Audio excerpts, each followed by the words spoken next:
Welcome to Calling All Beings 100, baby. Yeah. Can I get an amen from anybody out there? Amen, brother. Amen. How do they do it in England, Frank? Doing all right, mate. Cold, rainy. But other You're than supposed that, to say amen. Amen. There we go. There you go. There you go. We'll get to the Anglican Church later. Hang on. All right. I love it. Welcome to Calling All Beings 100. It's taken us 2 years, and I want to say, let's see, August, September, October, November, 2 years and 4 months to get here. Luckily, I had that many fingers to count on. But we're here, Nathan. So, and Mick, by the way, if you want to jump on, baby, I'll send you the link, DM in Twitter, and you could jump on and speak British with Frank. We brought somebody on, so in case there's any interpretation needed, we got a translator, okay? Mm-hmm. He's even got the headset on. It's like we're at those trials in The Hague, you know? So anyway, the Slobodan Milosevic trial. Anyway, so... That's a deep cut right there. The Slobodan Milosevic trial was a deep callback cut. Okay, that's what he's paying me for. That's a good one. So we wanted to talk to you guys about what we intended to do when Nathan and I collaborated and started the show, and build out the rest of the cast from there. And although I could, start right here, I think nobody better to do it than the man that we call NFT Monet Money Nathan. All right, thanks, DJ. Okay, so first of all, I mean, I can't believe it. I don't know how the time went as fast as it did. 100 episodes, and to be technical, we've done a little bit more than 100 if you count the roundtables that we've done and a little bit of the smaller episodes. But in terms of the ones we've been itemizing, this is our 100th show, and it's just incredible that we've got this much content that we've created. To start at the beginning, where it all began there, it was kind of a weird confluence of events that occurred. So I was a fan of, we're all fans, of course, of That UFO podcast with Andy McGrillen, and had been kind of a patron of his podcast, an avid listener, and also active in his Discord. And one day, it might have been a Friday, it must have been on the weekend, a link kind of popped up in the Discord that said, Andy, and I'm chatting with this guy DJ on his podcast. If any of my listeners want to jump on and have a chat with us about UFOs, come on and do that. So I jumped into that. That's where I met you. And we had a nice little conversation. And from there, we just started hitting it off and talking about what if we created our own show. And that was something I'd kind of mulled around a little bit. I know that you had been doing shows for years. I mean, you had been doing your MMA thing and NBA thing for a long time. You knew more about how to do the podcast and just kind of the repetition, all that kind of stuff. I had no idea, just trying to get into it, try to have that conversation in a public way. And it was important to me that if I was going to do it, and if I was going to do it with you, DJ, that we were going to do it in a way that was authentic to who we were. Important to me that we kind of try to be our real selves on the show. And, for those of you who know me, all of you guys do, it's important to me that we treat people well. That's like a kind of core principle that I have, that we honor our guests when they're here, their family, kind of like the Olive Garden. I don't have the unlimited breadsticks, but when you're here, your family, baby. And salad. And a salad. That's right. And so, we want it to be a welcoming place where we can just have a conversation. And there's a lot of content. It's an honor to me that anybody would spend time listening to us talk, because there's so many things to choose from. I have trouble keeping up with it. I know all of you guys do as well. It's just an honor that anybody spends time listening to what you create. And I want to respect that time, that when people spend time with us, that it's time that they feel like is well spent, that it's a conversation that they feel in some way a part of, that we're people that are having chats just like they would want to have a chat if they just could get together with people of similar persuasion in their neighborhood, at their local pub, whatever. We try not to be too fancy, right? We're trying to put on too many airs, not think that we're bigger than we really are. We're just trying to keep it real and keep it lively. It's a fun mix, and it's evolved, as you know, evolved over those 100 episodes in many different ways, and it's still evolving. I mean, this is a lot of it's a lot of work, it's a lot of thought. We try to approach this with a fresh perspective every time we do an episode to see what we can do and what we can do better. It's a work in progress, as we all should be. So that's a little bit about the show. What about you, DJ? I mean, give me your thoughts thinking back about what we got started and what you wanted to do and where we are now. Well, first of all, I'm glad Frank's back on camera because I thought the Vikings had made their way to the Northwest and got him. So I'm glad that he came back and that it's a relief. he and Uhtred were able to. So good. But in the chat, hi Julie. We're gonna get to you, and I want to say hi to Mick. Thank you so much for always being here. Paranormal Pixie Lara, I believe, is our Albuquerque homegirl. It's so great to see you here as well. So yeah, like Nathan said, the most important thing after that initial episode is I said, hey, I'm going to contact you about us doing, maybe collaborating on some episodes or something. And when we started to talk and then we realized, hey, I think we're going to have a show. It was what's important to you and what's important to me. And we realized that those things lined up.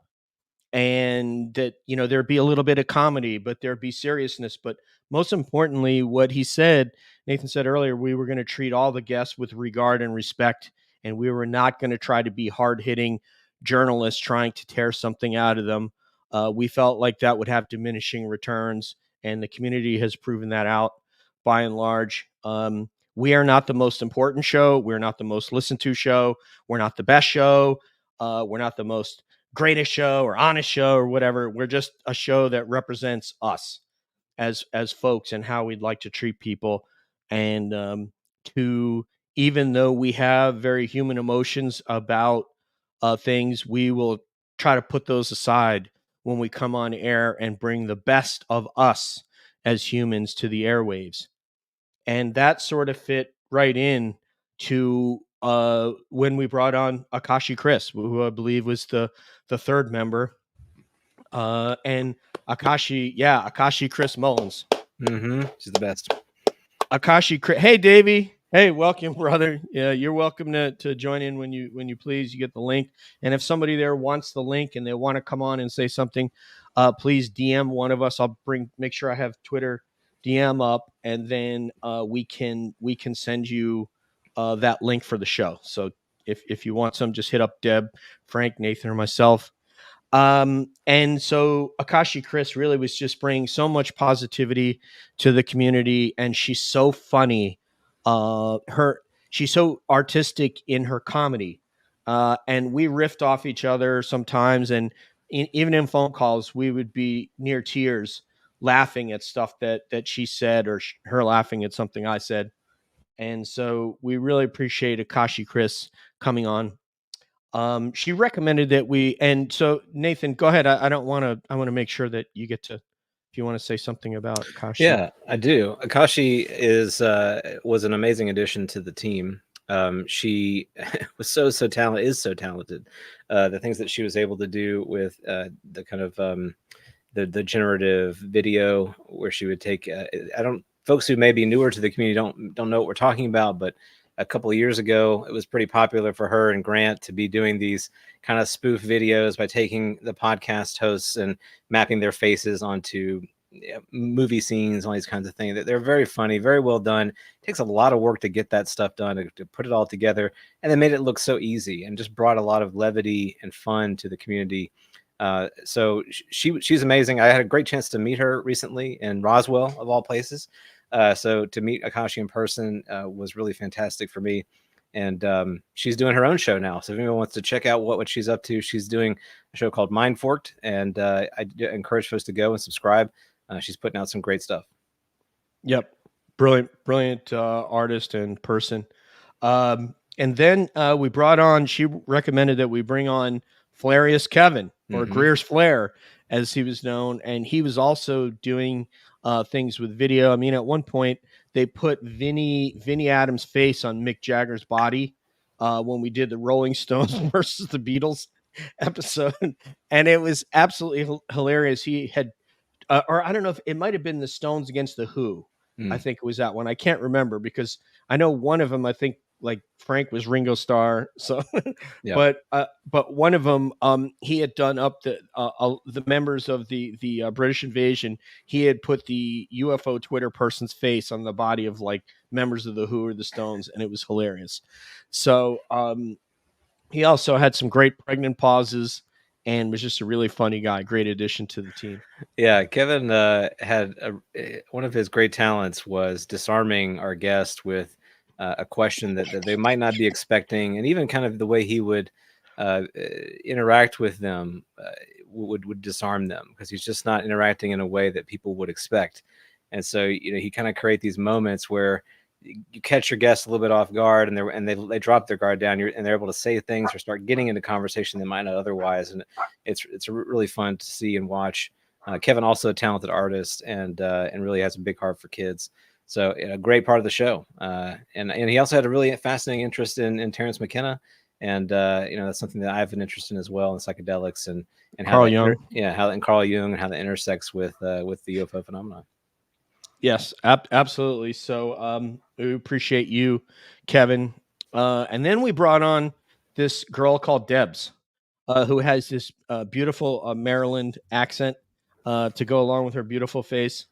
And let me tell you, if there was a person, Nathan, that sort of espoused the values that we had, sometimes even in a better, in a more broader fashion than we even could. Yeah, it was Deb, and he has been there episode after episode after episode after episode, making, one of her gifts is to make guests feel great about being there and welcome, no matter whether they're somebody who is not known at all, which you don't have to be known to get on Cab, by the way.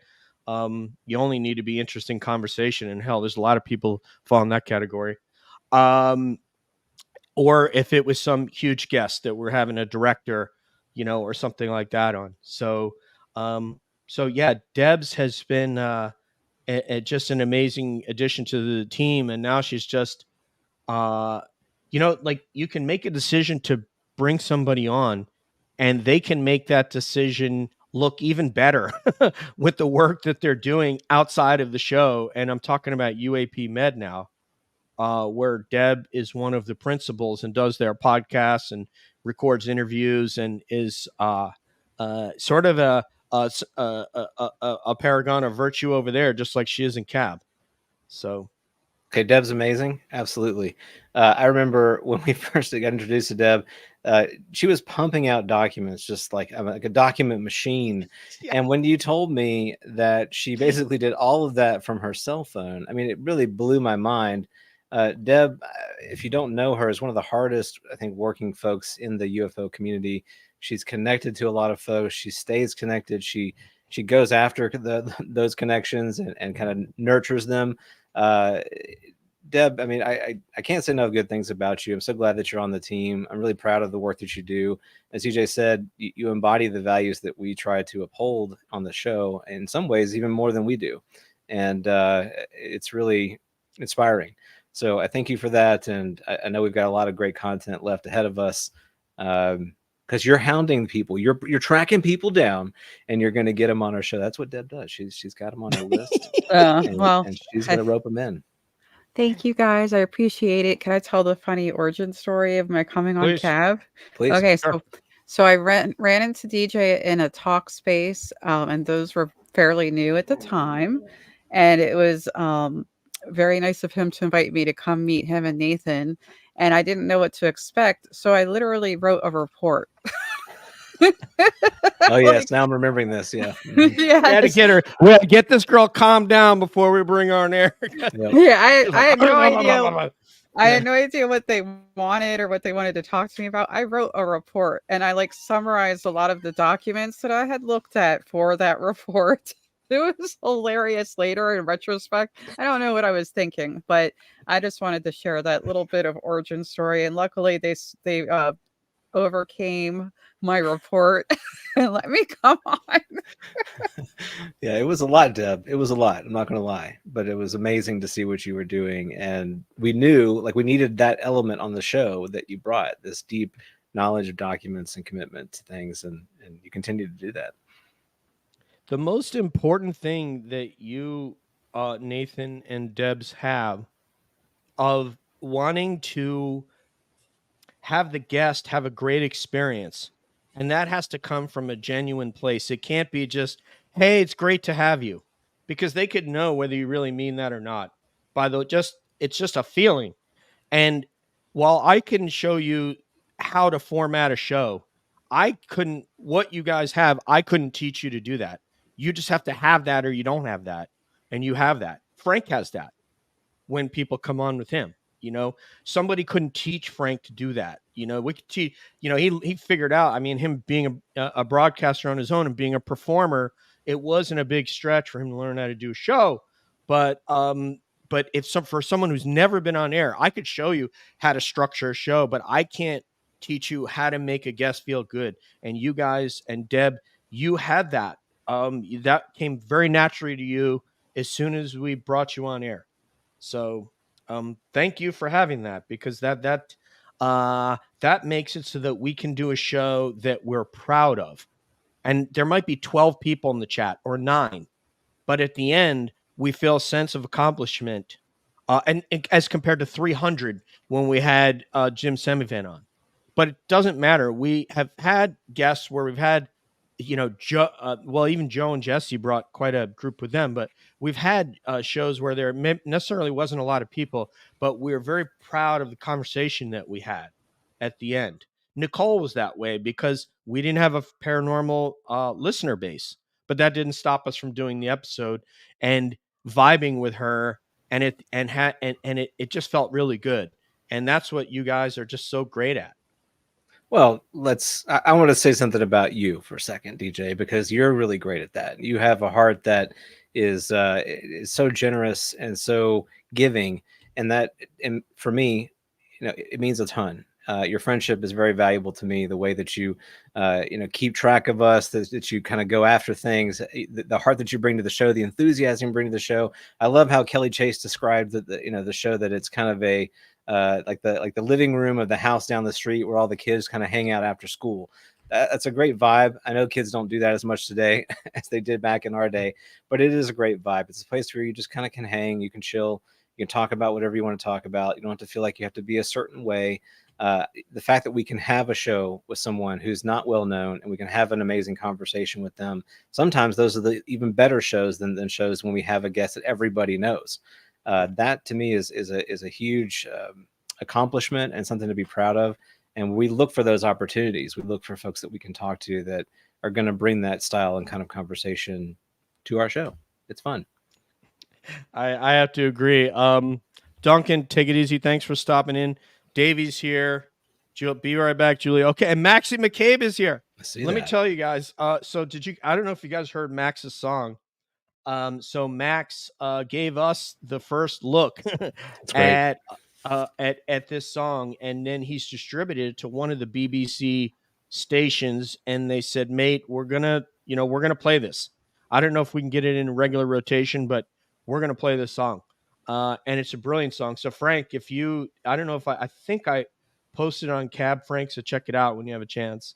Yeah, he's nodding his head.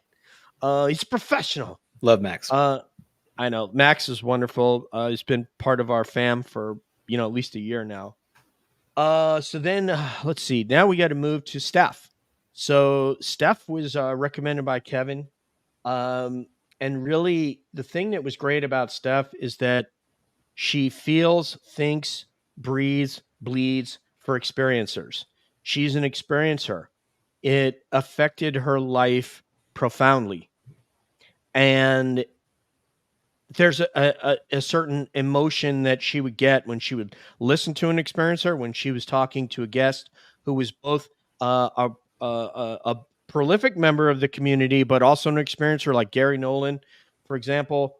And it really was a pleasure to have her on as well. She's just a really, really sweet person. So, Steph. Yeah, she's amazing. Just had that light that you could see inside of her about this particular area of interest. And, we needed that element, someone that cared and understood that angle of the phenomena in a way that you and I really didn't, and Deb, you didn't either, just from that kind of intimate, direct exposure to it. And that's something that's really important to us. I know it's really important to all of us here on the show today that we not lose sight of those people who've had experiences. They often, I think, can get kind of drowned out in the noise of the latest soundbite that the conversation, what's taking place in the public conversation. We can lose sight of the people who've had direct contact with some of this and are trying to make sense of it. It disrupts their entire life. They're going to piece their life back together in the wake of that experience, and having someone who understood that and could connect with a guest in that way to kind of bridge that divide that none of us could in the way that she could was really, really, really powerful. No doubt. Just exactly what you said. We've met so many people. I mean, Max in the chat is one that it's been very, very difficult for him to deal with seeing what he saw on a couple of occasions. Multiple occasions now, but back in around 2014 were some really big ones, seeing like a school bus size cylindrical object over his house. But you talk to somebody like Steph, which he has, it really helps to know that there are other people out there. David John Lanier, one of our great friends from Alabama, who's had a lot of experiences. Special ops guy, thank you for stopping in, brother. Take care, peaceably. So yeah, another great addition. And after that, I think the next two was last Christmas, and I was driving to South Florida, and I get a signal call from Franklin. And he says, "I want to be part of Cab, mate." I don't know if that's the right accent. Go ahead, man. Yeah, you pretty much got it, man. You pretty much got it. You're getting better at this accent. and we really did, want to have Frank. I'd thrown a couple of pieces of bait in the water and seeing if he would bite. And he said that he wanted to be part of Cab. And it was about the same day that Leah Prime, I think, was recommended by Debs to be part of Cab. And Frank, so I was working up at AFSOC, pretty new, and Frank and I we weren't on Signal yet. We were on WhatsApp, and we had some WhatsApp calls during the day. And he's like, talking to me like either me or my show is more important. He's got a bigger show than we have. You know what I mean? He's a huge presence. He has a really big reach that reaches all the way across to here in the UK. But I said, dude, we'd love to, get on air with you, have you on as a guest and all that kind of stuff. And that's how it started. And we had him on. I think we must have had him on at least 3 times. We had him on as a British Invasion. We had you on with Frank and Frank. We did you and Frank Milburn. And I think another British Invasion. I think we've had you on like 2 of them at least. So, and I don't know if you were on the one where we had Dan and Dave Smethurst. I don't know if were you on that one as well. Yeah, so we had you on several different times, and so yeah, it was a no-brainer to bring you along because Frank's perspective, he's very nuts. I couldn't help thinking when we were having lunch with Darren, I was kind of thinking about who has the opposite approach to Darren of the phenomenon. I'm like, it's Frank.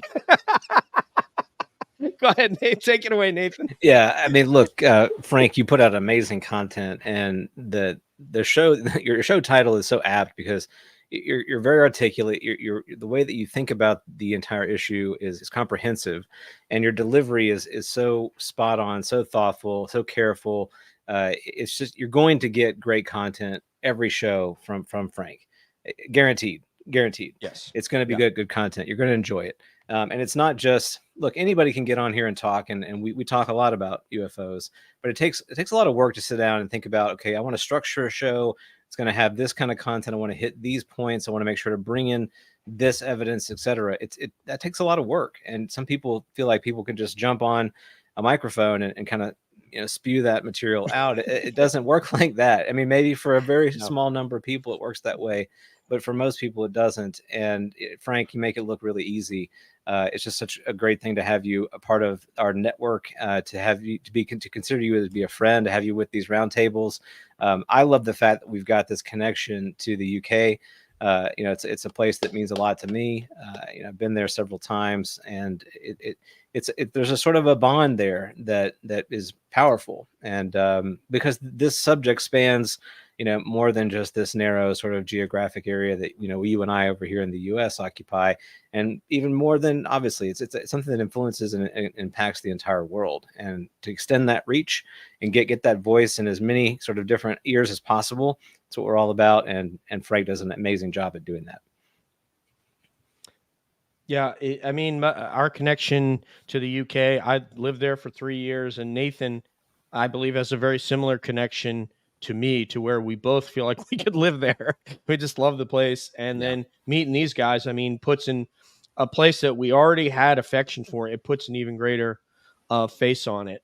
So, Franklin, my man. The other thing, let me tell you something else, is one of the interesting things is we just talked about a juxtaposition between you and Darren, but what you and Darren both have in common, and we're talking about Exo Academian for those of you who just know him by that name and not Darren, is they can do a monologue show. And the amount of preparation, for those of you who are wondering why Frank missed so many times on air, is because Frank doesn't pop on air and go, okay, I'm just going to spew my feelings about something. He goes through an enormous amount of preparation and structuring a show before he puts it out. And so if he couldn't meet his standard, then he said, okay, I got to take a break. So with that, Franklin, take it away. Yeah, thanks both. I really appreciate all the very kind words from both of you. And it's funny actually you mentioned about EXO, Darren, because I've actually probably listened to every episode that EXO has done, since way back in the early days of his podcast, when he did more of a sort of like documentary style.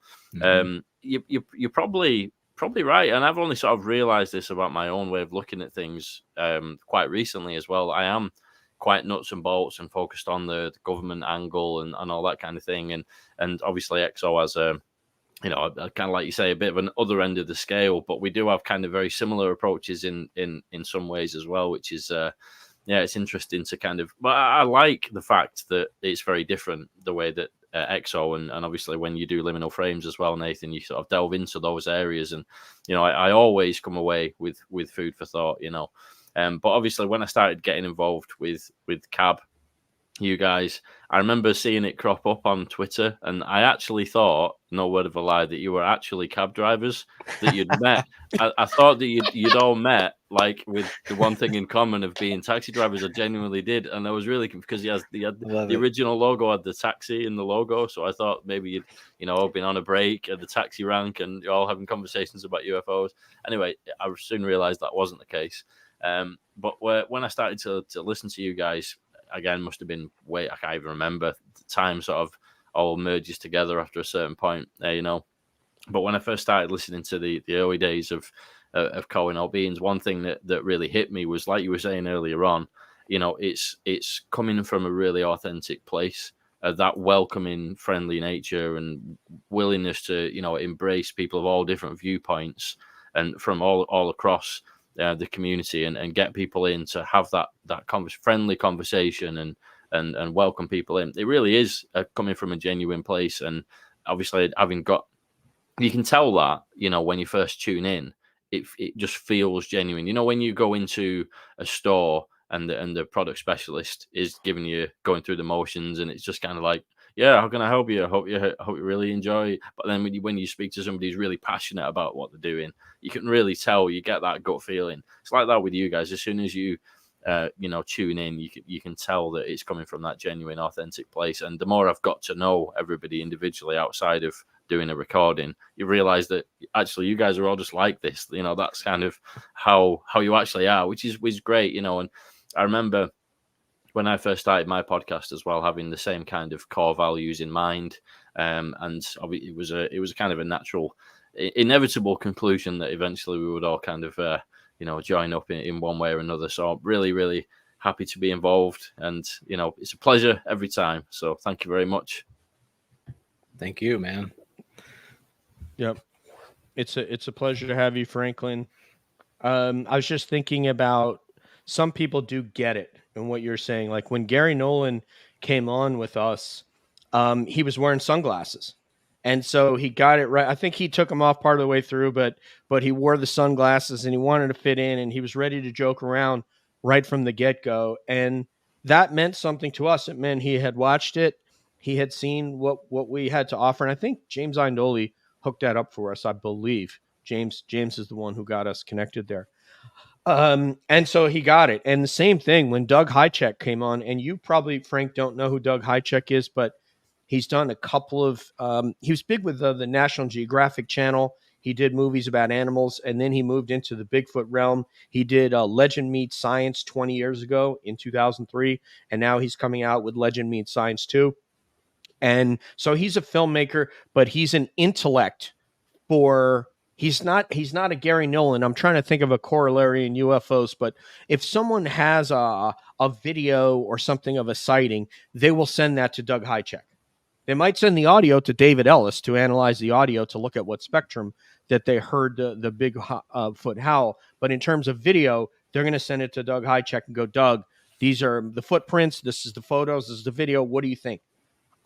He came on and was joking around with us. We said the word pregnant pause, and that's it. He would find little points during the interview to bring up the pregnant pause that Matt does. So yeah, it really is cool when people kind of get what we're about.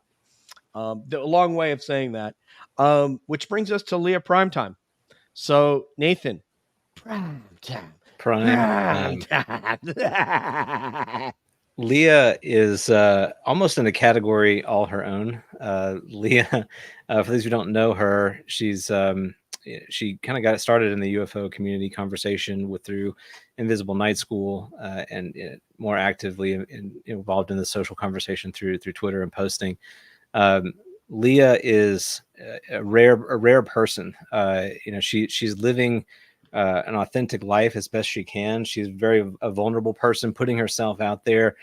She's what you see is what you get, and I think it's hard for a lot of us to put that into practice. I mean, I know it's hard for me to put that into practice. We all kind of go about our day to day, sort of filtering who we are to the world, and even sometimes filtering who we are to our own selves.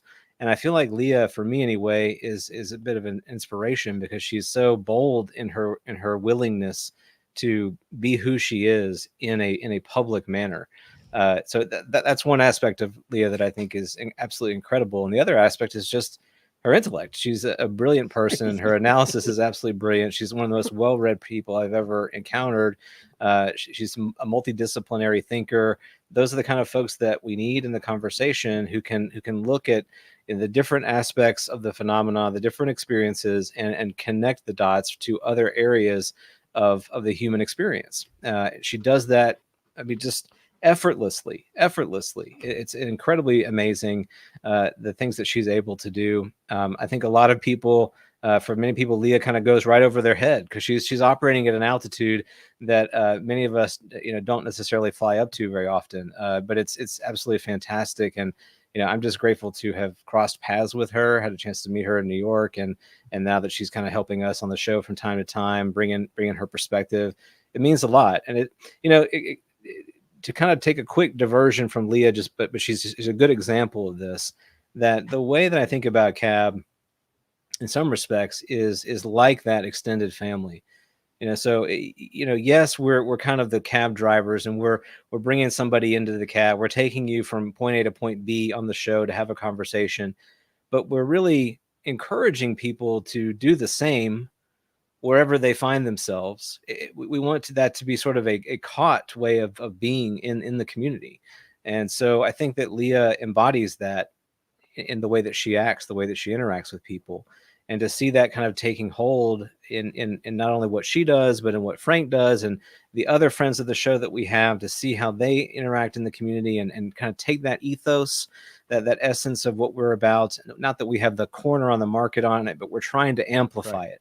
And the fact that we're seeing that happen in so many places, to me, is what it's all about. I'm not here for the for the glory or the plauditudes or whatever. I don't care about the ribbons or the championship belt. I just want to have this conversation, and I want to have it with as many people as I can. And I want it to be productive, and I want it to be thoughtful, and I want it to be enriching and encouraging, because at the end of the day, nobody has the corner on the truth here. We're all trying to figure out what this is. And, for me to go in swinging and saying that, you don't understand it, I understand it, my perspective is better than yours, et cetera, et cetera. Like it's not a good way to have a conversation. And I don't think it's being very fair, to others, and not even fair to yourself, because by doing that, you're not really having a conversation. That's not even taking place. You're just telling people things. Projecting. Exactly. You will see it my way or else. That's right. So all that to say, Leah is amazing. Can't wait to have her back on the show. I hope she's doing well. She's been doing a lot of stuff, kind of moving from, one part of the country to the other. She's always got irons in the fire, but I know we will see her back around soon. Yep. And Frank, did you hear him say amplify? You get it, musician? Turn it up to 11. That's it. I was waiting for it. So, Leah Prime, I'm not sure I've understood anything she's had to say yet. I'm just kidding. No, I really honestly can't put her into context any better than what Nathan just did. So I won't try. But as you said, she's back in industry now. She's married now. She's living her best life, which you said at the beginning. And I'm sure you're going to see her for the Dr. Diana Pasolka episode, because in responding to our first request for her to be on the show, she named Leah Prime directly, and she's already been a guest of ours and called herself Cab Fam, but she loves Leah Prime. So, so she'll be out, and we might also have another special guest. So I'm going to reach out to that person today. Awesome. Do you like that, Frank? We're trying to make you laugh. I'm not doing a very good job. It's a tough crowd here. This is Frank laughing, okay? I don't know if you understand that. Frank, you're laughing on the inside. You're cracking up. Okay. All right, great.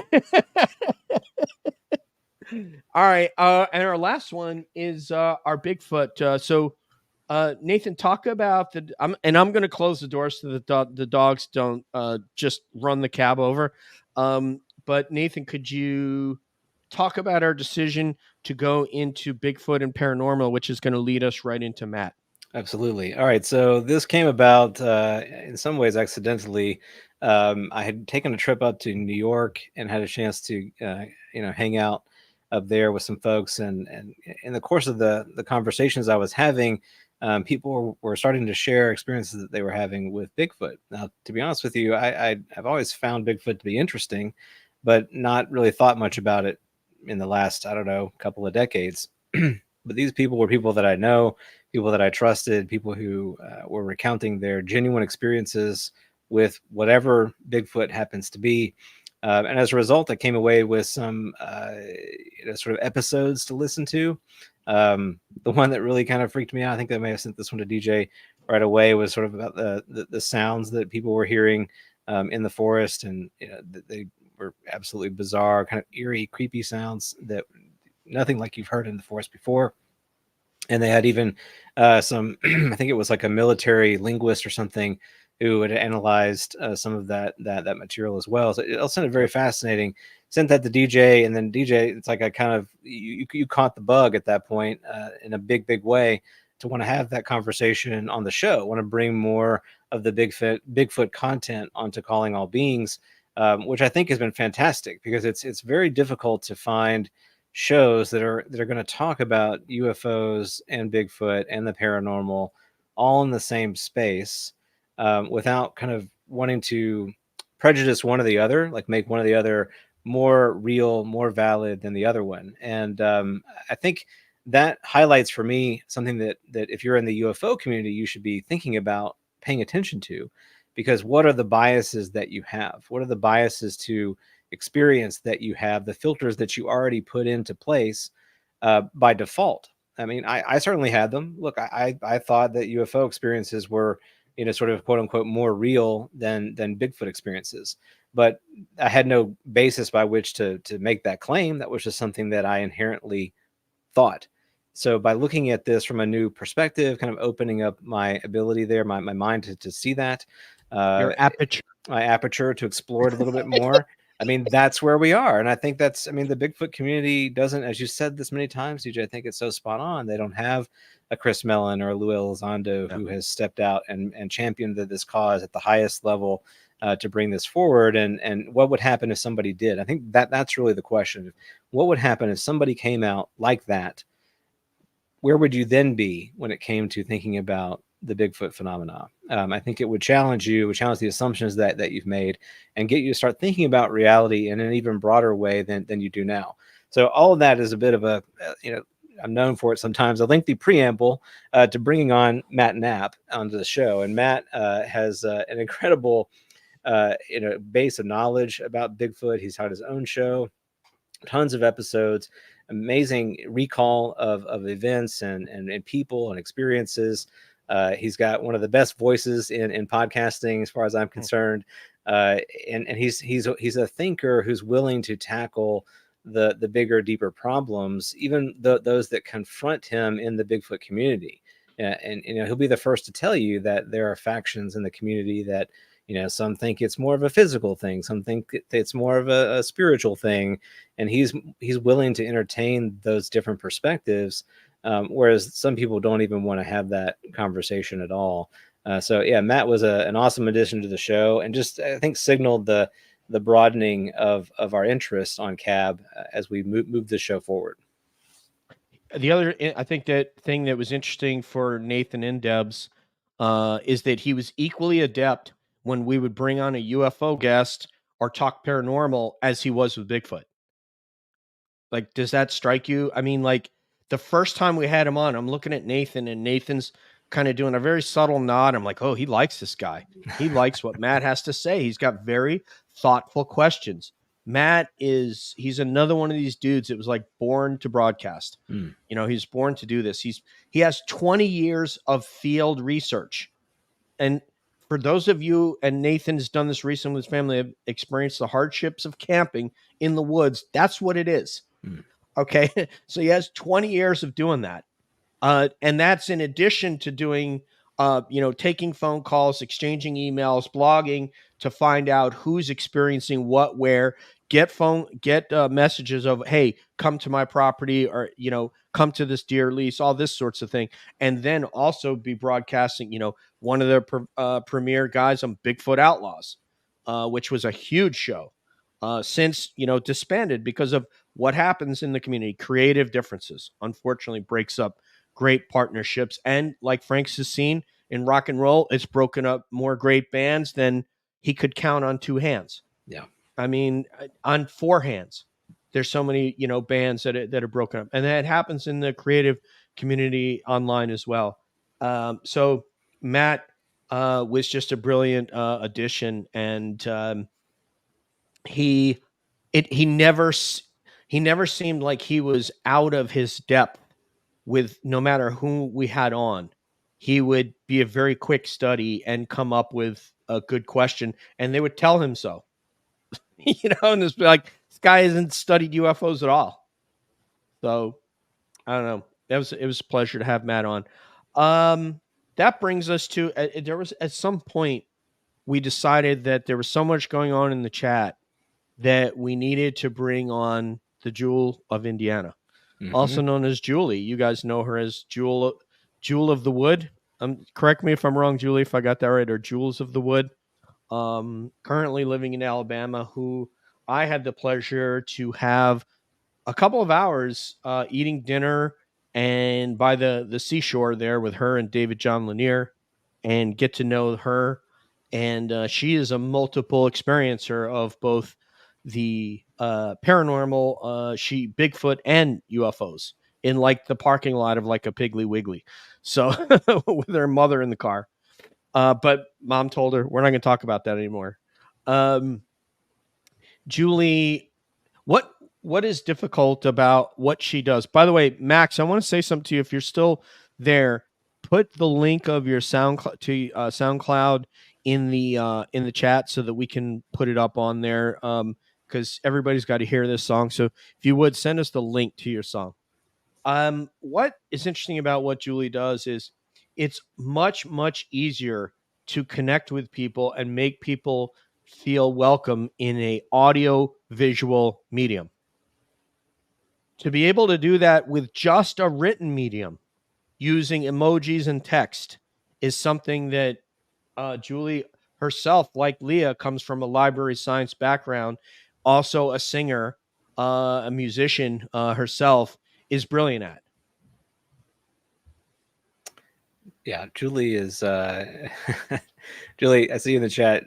Thank you so much for everything that you do for the show. For those of you who don't know, we're not paying anybody to be on Cab. We're not monetizing the show. We don't sell any merchandise. Maybe we should at some point. But all of us are volunteering our time, right? And those of us who are on here talking, we're volunteering our time because we want to have this conversation. Julie volunteers her time just to hang out in the chat and be a welcoming presence for the show. Be that kind of greeter at the front door, if you will, to make people feel at home. And it's not easy to do that. And she does it effortlessly. She also is not just a good greeter. She's a good bouncer, right? So she can tell if somebody's acting a fool up in the club, and she can kick them to the curb. And we need somebody like that from time to time because, we're not going to tolerate, abusive kind of behavior, negative behavior in our chat. That's not the atmosphere that we want for the show. That's not what we're trying to put out into the world. So if you're bringing that into our house, then we're going to ask you, sometimes tell you to leave. Forcefully. And that's what she's great at doing. So we couldn't do it without Julie. She's absolutely incredible, and we're lucky to have her. Thank you, Jules. Love you. I really appreciate what you've done for Cab. With that, I think it should be across Spotify and all. Okay, so it's not on. Okay, I thought you had it on SoundCloud, Max. But if you don't have a link, okay, and if you have one, we'll certainly put it up on screen. Sounds like it's going live Sunday, so we can blast it out on our socials at that point. So there you go, baby. Boom. We could put it up on the next Cab as well. So Nathan, with that, you want to go with some of the videos that you've well, before we do that, DJ, I have a little game I want to play. All right. And I want everybody to get into it because I think it's gonna be fun. Okay. And DJ, you actually don't get to participate. Oh, okay. All right. So you get to observe what we're gonna do, and I'm gonna start with Deb. Okay.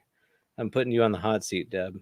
And okay. this is how this is gonna work. I want you to think, just get loose, get limber. Because what we're gonna do is I want everybody to give a DJ intro to Cab. Okay. So I'm gonna put up the classic show intro. All right, and you can do your best DJ. Welcome to Calling All Beings, and then we'll each get a swing at it. All right, and Frank, I won't put you last. I'll go last, so you don't have to feel like you have to to hit it at the park at that point. So, all right, so start thinking about it though. Think about channel your inner DJ. All right, I know this is not easy for some of us, particularly those of us who might be in a more mild-mannered country. I get it. But just start thinking about it. Be ready. And Deb, I know you've got this in you. So, all right. So that's what we're going to do. So folks, the show is not ending. Stand by, hang in there. We're going to do a little intro and you're going to get a little taste of a DJ introduction from our good friend Deb to kick it off here. All right.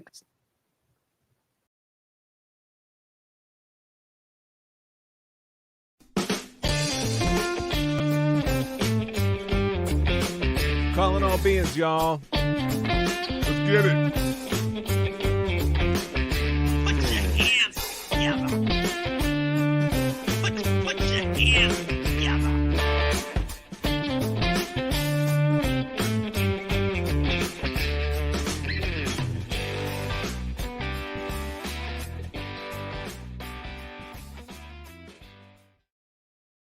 Woohoo! Hello, everyone. Welcome, party people. You're here for Calling All Beings. Can I get an amen? Welcome. Okay, that was absolutely fantastic. Deb, that was even better than I could have imagined it to be. I don't want to get too hasty and give out the gold star right away, but that was really good. There he is. Yorkshire's own. You can also, if you can introduce Davey, who just showed up. Davey, welcome to the show. Perfect timing. Guys. As always, beautiful introduction, Deb. For a minute, I thought that was DJ. Right. Right. Yeah. I don't And know. I've never seen both of them in the same room at the same time, so it could very well be. I love you, Debs. Great job, buddy. I did Davey, my best. you nailed it, Deb. Absolutely nailed it. So, Davey, you appeared at the perfect time in the show because now you get to participate in this game as well. So, I'm going to put Franklin up next, and then you'll go after Franklin, and then I'll finish it off here. So, hang in there, everybody. Franklin, get ready. Start getting limber. Okay.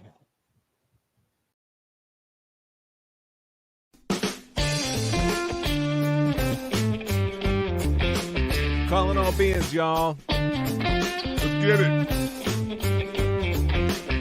Put your hands together. Put your hands together.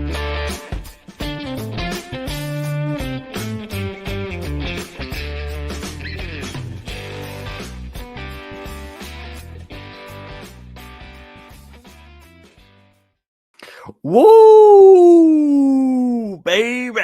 Body people, put your hands in the air. Can I get an amen? All right, that's fantastic. Look, that's the most animated I've ever seen Frank on a podcast. I'm so glad we I captured was that. channeling my inner DJ strongly there. Phenomenal. The Did you eyes, just the this eyes DJ? was the best part. The looking up while you went, ooh. Yeah, it's like a werewolf howl. It was fantastic. The last time he was that excited was throwing his drumsticks in the audience in Ontario at the close of the tour, mate. So anyway, great job, Franklin. Man, bravo. Excellent. All right, so Davey, you ready for this? You up, man? Born ready. All right, here we go.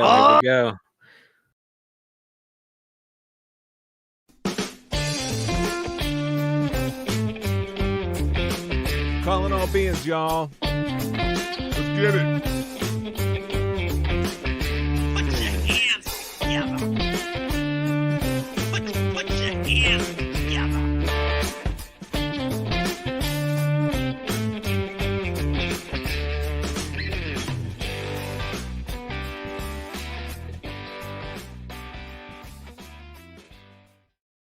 Hallelujah! Can I get an amen? You are on Calling All Beings, and I am the second DJ. Nailed it. Fabulous. DJ, how did he do? Oh, he was awesome, man. I love it. I love it, man. I love with my British brothers. We might have to use these. That's a great point, Deb. We could use them. Yes, future we cuts. could. Absolutely. Yes, and now StreamYard, you can make those clips. So yeah, Mhm. it's got that new tool. It's so, like we're almost auditioning for you're like an understudy, you know. So if DJ can't make a show, we know who to call to do the intro for us. Yes, we're gonna get one of you. And Nathan, hopefully you're gonna play yours and the one I sent today, because that one has me introducing you introducing me, and then I don't remember what we did. It was nuts. I'll see if I can pull it up. I don't know if I have the clip ready, but I'll try to get to the show. All right, so let me take a swing at this, y'all. I'm gonna do my best. We'll see what happens. Hang in there.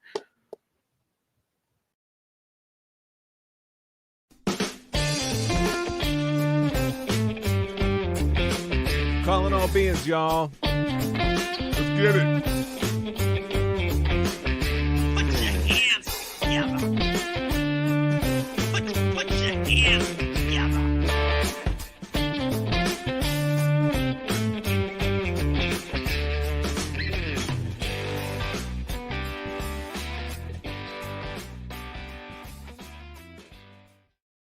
Woo!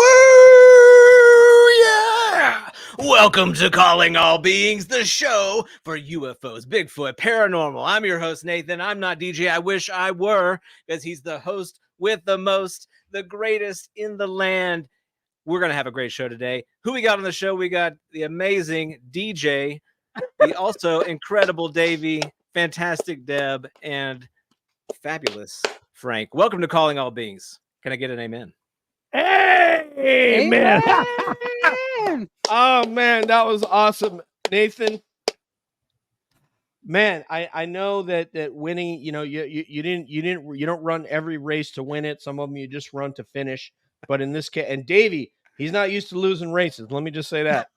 But Nathan, I'm sorry, you're gonna have to win the award on this one, baby. Oh man, it's everybody's a winner in my mind. Everybody, fantastic Yeah. job. Everyone who joins us on this show is a winner. No doubt about that. We do appreciate you guys giving of your time. So for those of you, we didn't get a proper introduction. One of the co-hosts of the Mechanism Pod out of West Yorkshire, and it's my man Davey Johnston. He is is it fair to call you a corporate? I know you're in compliance, but you're a corporate speaker, right? I am, yeah. I'm a sustainability consultant, yeah, at for major global corporations, yeah. Amongst other Real quick- things. Yeah, amongst other things, yoga teacher, and he is an amazing cyclist. They insist on doing these mountain bike things on bikes that aren't mountain bikes, but just have knobby tires. As I search on Facebook Marketplace for a new mountain bike. Anyway, because like we don't need shock absorbers. He's like, it's for wimps. That's what right? my legs are for. Yeah, Yeah, we make it as hard and tough as possible. that's it. Absolutely. Tell you It's what, with work the- harder, not smarter. Sorry, go ahead, Frank. The roads over there in the UK, you definitely need shock absorbers. 100%. Hope you're doing all right, Davey. It's great to see you, I'm mate. good, Frank. So good to see you again, man. It's been far too long. My brother from the other side of the Pennine Mountains, the wrong side. Yeah. The Lancashire side, which is obviously superior, as everybody knows. Oh, the Greater Wetter, Manchester side, colder. technically. But- Yeah, I'll let you off on that one. Yeah. No, it really is great. You guys are so proud of where you come from. I always tell my friends from hometown in New York, we should be more proud of New York because, man, you know, as Nathan knows, growing up around the South, no matter which of these states, people are going to tell you this state is the best, and it's good. It's really good to have, a friendly rivalry and certainly to have pride in where you come from. Davey came in as just so you know, as a last minute addition to we were having a British invasion, and I sort of thought, you know what? There's one person I think that might not show up for this one. I just have a feeling that this guy's not going to show up. So I'm going to ask somebody if they would mind coming in. We had just started developing a friendship on Twitter and stuff, and I said, would you come in as a backup if this person doesn't show? Lo and behold, that person cancels. Like I don't know, was it an hour before the show? I can't remember. During the show, because they were It on was- you had the first half of the British invasion. And was it the Beatles versus the Stones, that one? And the Beatles were on first, and then there's one of your Rolling Stones dropped out. And I was in the bath, and I got a message from DJ saying, "Davey, you're on in 5." Wow. And you pulled it off flawlessly. I mean, this is how talented this guy is. He just showed up and it was knocked it out of the park day one. That's not easy. Well, he was not. We had a lot of heavy hitters that were on that show whom I don't know that he had ever talked to. We had like Graham and Vinny and Andy, and there were a lot of the sort of UFO heavyweights. And Davey was not taking it all. He just it was kind of like the bar, and he just kind of walked up to the bar and put one elbow this way, one elbow that way, cleared some space, moved his chest up to the bar and start talking. And everyone's like, wow, man, this guy is really, really smart when it comes to this topic. I mean, I could just see everybody's reaction. So thank you, Davey. Well, thank you for introducing me to those people who've since gone on to become some of my best friends. So what can I say? Had it not been for you, I wouldn't have met those guys. And I owe the major thanks to Deb, because it was Deb who first had me on Deb's Day to Dojo many moons ago. Awesome. Love Don't that. age us. Don't age us. Yeah. But Deb, you're the only one who's ageless on this show. Let's be clear. So For real. That's right. There are less wrinkles every time. You guys can't tell. Thank God my camera doesn't have the resolution to see some of them. Nathan, you ready? yeah, let's do it. All right. So what I did, guys, is we've done 100 episodes, a little bit over that even, and we've had some amazing guests on the show. And really, I would consider all the guests, to be great in their own regard. We're always honored to have people come and speak with us. But I spent a little time. I didn't have a ton of time, unfortunately, to do an expansive review that I wanted to do. But I spent a little time putting together some clips of the show, and I thought maybe I'll play some and we can talk about it as we go. So I'll kind of play a little bit, pause, and we can chat about whatever comes to mind from that particular episode. It's not terribly long, but I think it'll be a fun conversation. So let me put this on the screen here. Hold on. It's wanting to play. I want to pause it real quick so we don't get ahead of ourselves.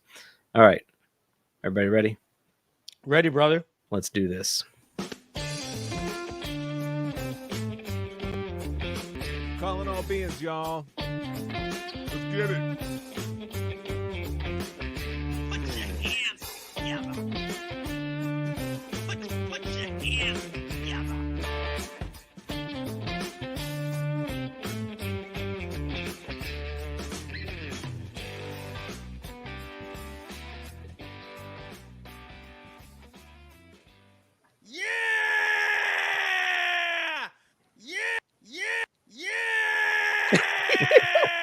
We ready to bring on Deb now, Nathan? This is, she goes by at a study of UAPs and UFOs. Her name's Deb. She's a psychologist by trade, and she has really done a deep dive into document research. Hi there. Okay. All right. Hold on. Before we get to Rick Doty. All right. So Yeah. James Iandoli. I want to spend some time on James. I didn't clip anything that James actually said, but I get the part where we brought Deb on the show. And for those of you who may not know this, James Iandoli is one of the most gracious, generous people in the UFO community. The guy is incredibly humble. He will reach out to anybody to encourage them to continue looking into this topic and pursuing it and researching it. He amplifies voices. The guy is a force of nature, literally, in the UFO community, but you wouldn't necessarily know that unless you've had that kind of interaction with him. So he's been doing this a long time. And it was a huge honor for us to have James on the show, and just so happened to be like a crazy coincidence that he and DJ basically kind of grew up near each other. So DJ, what do you want to talk about there about James? You know what? Because I've talked so much during the show, I want to get Debs and Davey in there. But James, we became friends. I actually got to where I take my friends for Italian food when I go back home. We usually have dinners of 20 and 30 people. James lives walking distance from there. We got to see each other. Got to meet him in the city, this gargantuan of a person. And he has said some things that really have impacted me in a positive way and made me rethink certain situations that we've run up against in the community. He's a great friend. And I want to tell you, a lot of content creators will invite a guest on and allow you to surmise how they got that guest and the force and power of their personality and magnetism got that guest. I'm going to tell you that Frank was integral in us getting several guests. I possibly Jim Semivan, certainly Gary Nolan, probably, I don't know if Dr. Pasolka, if we got her on her own or with James's help, but he has helped us get several different guests. Vinny has helped us get several different guests. And we will come on air and tell you that, you know what? We thank this person who went out of their way to put their reputation on the line to get us a guest. And that's kind of how I think about James. And that's not even mentioning out-of-body experiences. One of the foremost authorities, at least in our community, on CE5, who's been able to do it safely, something that a lot of people are very, very wary of messing with, even Debs. And yet Debs and James are great friends. So that's my thoughts on him. What say you, Debs? I think of James as like the big brother everyone wants to have. Like he's a warm, protective, encouraging force of nature. And he's also extremely selfless. Like I've seen him go without eating to make things go well in the New York conferences. Extremely capable, very knowledgeable, and I've never seen him say a harsh thing to anybody. Like, I can't even imagine it, so he's one of the best of us all. And truly, we appreciate him. Yeah, I mean, I can't say any better than that. Davey, as somebody who, I don't know if you've actually met him, but what's your thoughts on James? He's the big brother I wish I had, to borrow Deb's phrase there, but he genuinely is. I've spoken with him twice, and on both occasions, he really had no reason to speak to me or to know me, but he was gracious, helpful, supportive. He's an absolute force for positivity.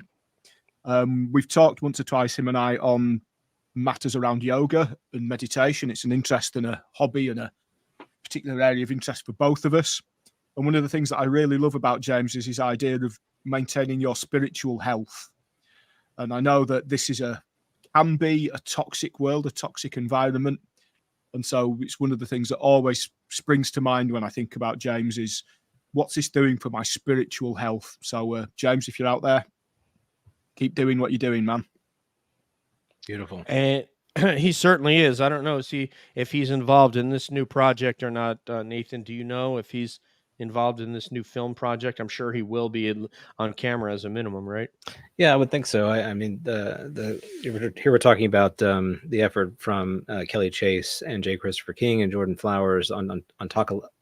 Is that right? I think I said that right. Yes. Apocalypse Productions, and they're going to be doing some really cool stuff. I have no doubt James will have some involvement because he's involved in many things. The guy is super connected, and he's a force for good in the conversation. So, guess enough great things about him. And that's why I call him James. Come to praise his name, Ian Doldy. That's why I always write that on Twitter. Nailed it. Anyway. All right. Here we go with the next clip I've got here. Everyone will recognize this particular guest. Document research. Hi there. So I have some questions from the audience and quite a few of my own, and I'm going to try to do it as a lightning round in the interest of time. So we're just going to go with asking you to say yes or no, if that's okay. Sure. Okay, here we go. Is NASA keeping info from the public related to the UAP topic? Yes. All right. So great one, Debs. I like how no doubt. Yeah. So I like how Deb. I guess I'll put me up here. I like how Deb was just like, I got a lightning round, and the lightning round was like, it was so beefy. There were so many questions in there. I mean, Deb, it was amazing how you got them all in there. But at the very end, this is my favorite part. You said, I've got one more question. You asked this, and she's like, well, I actually have one more question. So this is a classic Deb. I've got one more question, but maybe I have one more after that. And he was so gracious to answer those questions. I know that Rick Doty is a polarizing figure in the UFO community. I totally get that. And I respect that position. I respect that some people don't like him. Some people do. Look, the world is a complicated place, and people are complicated. They live complicated lives.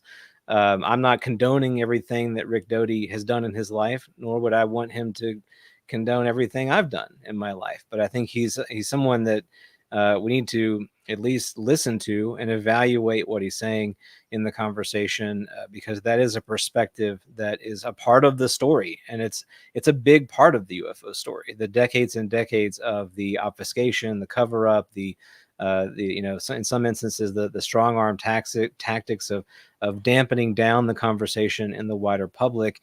Rick is a part of that story. He has a valuable insight to it, and you can decide whether you want to believe him or not. That's not my job. That's your job. I trust that you can use your own judgment and navigate this world on your own. But it was really interesting to have him on the show. Didn't ever think I'd be talking to Rick Doty, not only once, but twice. But then I got to meet him when I was in Blackpool, which was absolutely surreal. So pretty wild. But DJ, what do you want to say about that particular exchange? I found him to be very forthright, honest, candid, even apologetic. Nathan, when we didn't ask him to be apologetic, right. And I think J. Christopher King and I had a dialogue with somebody online regarding this, and people will conflate the larger UFO, the governmental UFO conspiracy to keep this story where they wanted it to be, and in fact, in most cases, nowhere, and his specific mission to lead a target to believe that what he was seeing was UFOs, to throw him off the scent of actual classified technologies that were being projected up into the sky from Kirtland Air Force Base that he was collecting in a variety of ways. And we're talking Paul Benowitz here is a very intelligent man and was able to see that something was going on. And because he had a belief in UFOs like we do, it would be easy to make somebody like us believe that it was UFOs in that case. Not to mention the fact that there have been UFO landings and sightings at Kirtland Air Force Base prior to that, and perhaps even after that. I don't know. Deb and Nathan would probably know that better than I. But we invited him on to hear what he had to say. And a lot of the stuff that he has said has been verified by people like Dave Grush, who are currently have a clearance, have an NDA that they're very, very ready to enforce, and who was read into more programs than Rick Doty will, or Jim Semivan, or even Lou Elizondo probably ever would be, from a standpoint of just his position, and I say that Dave wasn't necessarily read into those back engineering programs, but he said it was like something like 2,000 programs he had access to, and then people that were within that program decided that they wanted to share that information with him as a result of impropriety and illegality that they had witnessed surrounding those programs. So, but Rick nonetheless gave information that people could say, I don't know if that's true. And now when you listen to Dave Grush, well, it sounds pretty accurate to me. A lot of it. So anyway, Davey. Yeah, polarizing, exactly what you said, much derided. But if you only listen to what you want to hear and the nice stuff, you're only going to get one side of the story. You need to take in all viewpoints, all histories. And this is a man who has been deeply involved in this topic for longer than any of us. And he has seen things and heard things and been involved in things. And again, some of the things he's done, not pleasant. But you can't make an omelette without breaking some eggs. And giving him the platform to speak, for people to hear him, to question him, and to challenge him as well. Fantastic. What I did love about that little clip, though, and I wonder whether this was something that he'd done deliberately, was you couldn't see his eyes. Made sure he had his glasses on with a reflection of his screen. So I'm, trying to read. Is he lying? Is he making this up? You could not see his eyes. So maybe that's something they teach you in AFOSI. Yeah. Well, and yet, Davey, Darcy Weir has done 2 films about just the question that Deb asked. That he's brought up several examples of where they've had sightings, and then just recently, didn't somebody put out something from, I don't know if it was Apollo 10, where they saw something and they were basically in Apollo 10 orbiting, and they're hearing ethereal music that they shouldn't be hearing from inside the craft. Right. So, I mean, there's a lot out there that they've covered up. I don't think there's any question about that. So anyway, Nathan. I want to get Deb's take on that. Deb. I'm sorry. It was her lightning round after all. Yeah, Deb. I'm sorry. Go ahead, buddy. I'm sorry. That was definitely one of my favorite things to do. It's amazing how much information got packed into those 6 minutes of questions. I wish that we always had time to do those, and I always had that many questions, because there were so many things that he can share with us. And a lot of people do misunderstand him, and they attribute a lot of blame to him for things that other organizations did, like NSA, and don't really understand the history of what was going on, or how he was trying to protect our country with his job. There's a lot of confusion about it. He is polarizing for that reason, but I think the eagerness to redeem himself has motivated him considerably to share with us. And he does put himself at risk sometimes with sharing some of that information. So, yep, just within those 6 minutes, there's a lot of rabbit holes if anyone wants to go back. And I also want to point out at the beginning of that episode, I invited him to be my BFF, and I'm still waiting for that to happen. If he's listening. You got enough BFFs, you got us. But no, that was fantastic. The questions that you asked, and what she's alluding to right there is that Paul Benowitz was also a target of the NSA, and there was actually I don't know if I want to say a physical, there was a confrontation between Rick Doty, his partner in OSI, and the NSA agents that were surveilling Paul Benowitz. And Rick had to basically forcefully say, this is our target. This is our operation of record since X amount of time. And you are impeding our investigation, because he had been around Paul. He had been on trips with Paul. He had been camping with Paul. He had been flying with Paul. He had had dinner with Paul. And he knew that these guys were out to try to possibly arrest Paul Benowitz. And so he really, in that way, did I think a service. But again, a lot of things, people are going to see with him, what you said, Nathan, Davey, what they already think about him, but not seeing the whole picture. And I think that's what Deb was alluding to. Yeah. Hello, Anani T. Bienvenidos. Go ahead. Can I just say that if he didn't come out and tell us what he had done, we wouldn't know the extent of what the government was capable of doing to hide this topic or to mess with people in the UFO community. So that was really important. So just wanted to throw that out there. Yeah, no doubt. He obviously feels bad about it. So Nathan, take it away, brother. All right, here we go. Here's the next one. Nathan, take it away, sir. Yeah. So, well, I did have a prepared question, but I want to stay a minute on this experiencer topic, and because it is so important to many people. And you've mentioned before you've had some experience in your family, and maybe some of your own experience. And we've had a lot of conversations with experiencers through the show. And you probably know how very personal it becomes for someone that's had an event like this, who's seeking answers. And do you have this sense that we, through efforts like your own and through what we're seeing in the public discourse, that we're getting a little closer to some of these answers? Or are we really just at the very beginning, we're kind of unraveling more questions? What's your sense there? Yeah, the government finally, Daddy, has finally told us that it's okay to do this for mommy, whatever, if you got mommy or daddy issues, that, all the above. Okay. And that what you're seeing or experiencing has a reality, whatever that reality is. Right. It's validating. And my first question was that it's been said that the CIA came to you to do the research related to the brain and to study I can't say it. I'm not even going to try to say it. I want to say the basal ganglia. Thank you. I've tried so hard to say it. I cannot do it. I'm not. Come on, let's do it. Let's do it now. Caudate. Putaneum. All right, Deb. Deb, can you say it now? Caudate putamen.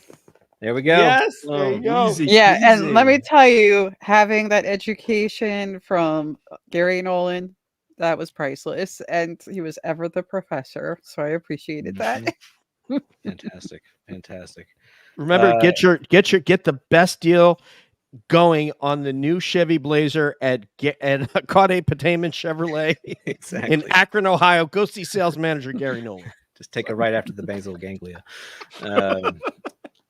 I still laugh every time I see that part. Every time. I love it. It's so good. Yeah, it was great to have Gary on the show. And like you said earlier, DJ, he was so ready to participate in some of our shenanigans at the top of the show, which not everybody does. But when they get into it, you can tell they started kind of understanding that we're doing a little bit of an atypical UFO show. And that's the whole point, to kind of get a little more relaxed, a little less serious, although we can easily get serious, and kind of let's just see where we go. We bouncing around in that space. I always found Gary to be really engaging and interesting to speak with, and he's obviously very passionate about the subject. He's very confident in what he's doing. You can tell the guy just doesn't give two what's about anybody's opinion. He's just going forward. Forward is the only direction he seems to know. And I know he's out at the Soul Conference right now with a bunch of other folks giving his thoughts. And I wish him and his team on the Soul group all the best in the work that they're doing. We haven't heard the last of Gary Nolan. That's for sure. There's going to be a lot more from him in the future. And certainly they're going to be eating some soul food. Hey. Sorry. Anyway, but no, I do too. It's great that these minds are getting together. And again, what we're lacking in the Bigfoot community is that attachment to the help me, Christopher Mellon, the Lou Elizondo, the David Grush types. There's probably more that I mean, they do have Hal Puthoff, but the thing is the more current somebody has been in government and still has a clearance and still has contacts, it's very helpful. So hopefully the Bigfoot community will get there, because I think the progress that will be made at conferences like this, when you're getting people from different sides of the spectrum together, is probably going to yield dividends within the next year. And also probably is being recognized that it's happening on Capitol Hill. It's harder to ignore when you get academians at this level and so forth gathered at these conferences. It's very difficult for them to say, this isn't happening, this doesn't exist, don't see what's going on behind the curtain here. So he was awesome, and I hope that we have Dr. Nolan. I need to try to get him on again, because he answered our potato chip question that we had, and seems like he would want to come on with us again. Agree. Davey. Debs, yep, Davey. Oh. He's a proper human, isn't he? Mm-hmm. He, like you said at the start, when you guys are being daft and silly, he recognizes that and he has fun. Somebody, a non-ET, has just said in the chat that he's one of the few people who's responded to DMs in Twitter, and I have to say he has with me as well. But what I should have done whilst I was watching that clip is I should have put my glasses on, because I noted in one of his early videos that he did when he was filming it in his office at work, he had some Bigelow brand tea bags. And so I sent him a message and saying, was that deliberate? And he replied in the DM saying, you have really sharp eyes. There are plenty more like that. So I was just trying to read. There was a bag hanging on a door in the back of that picture. So I was trying to read what was on that. So yeah, little piece of advice. Look for the breadcrumbs, the tiny little hidden messages in everything that Gary Nolan does. Well, he's Irish by birth, right? Didn't he tell us that, Nathan? I think that's right. Yeah.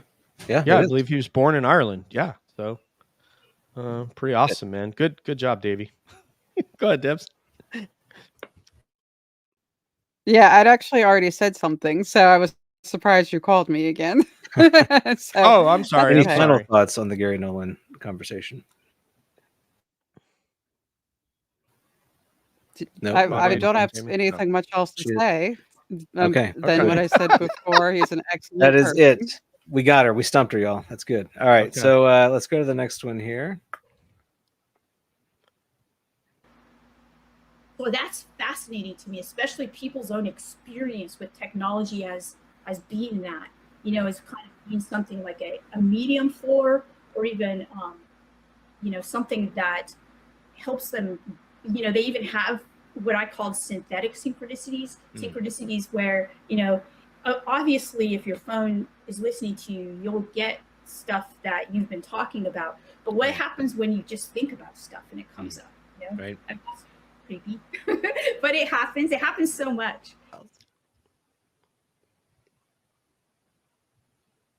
All right, Deb, thoughts on that one? Well, that one was one that I was in the behind the scenes for, and I was too intimidated to talk to her. But I think she's an amazing mind, and I can't wait for her to come back and talk to us, because I've read both of the books. And she really has a very different approach to this topic. She comes from academia. So in her books, if you haven't read them, American Cosmic or Encounters, she's actually educating people as she's writing, so that they can understand and go on the journey with her. Truly appreciate that. Yes, well, the wait won't be too long, because we are having her back on the show November 27th.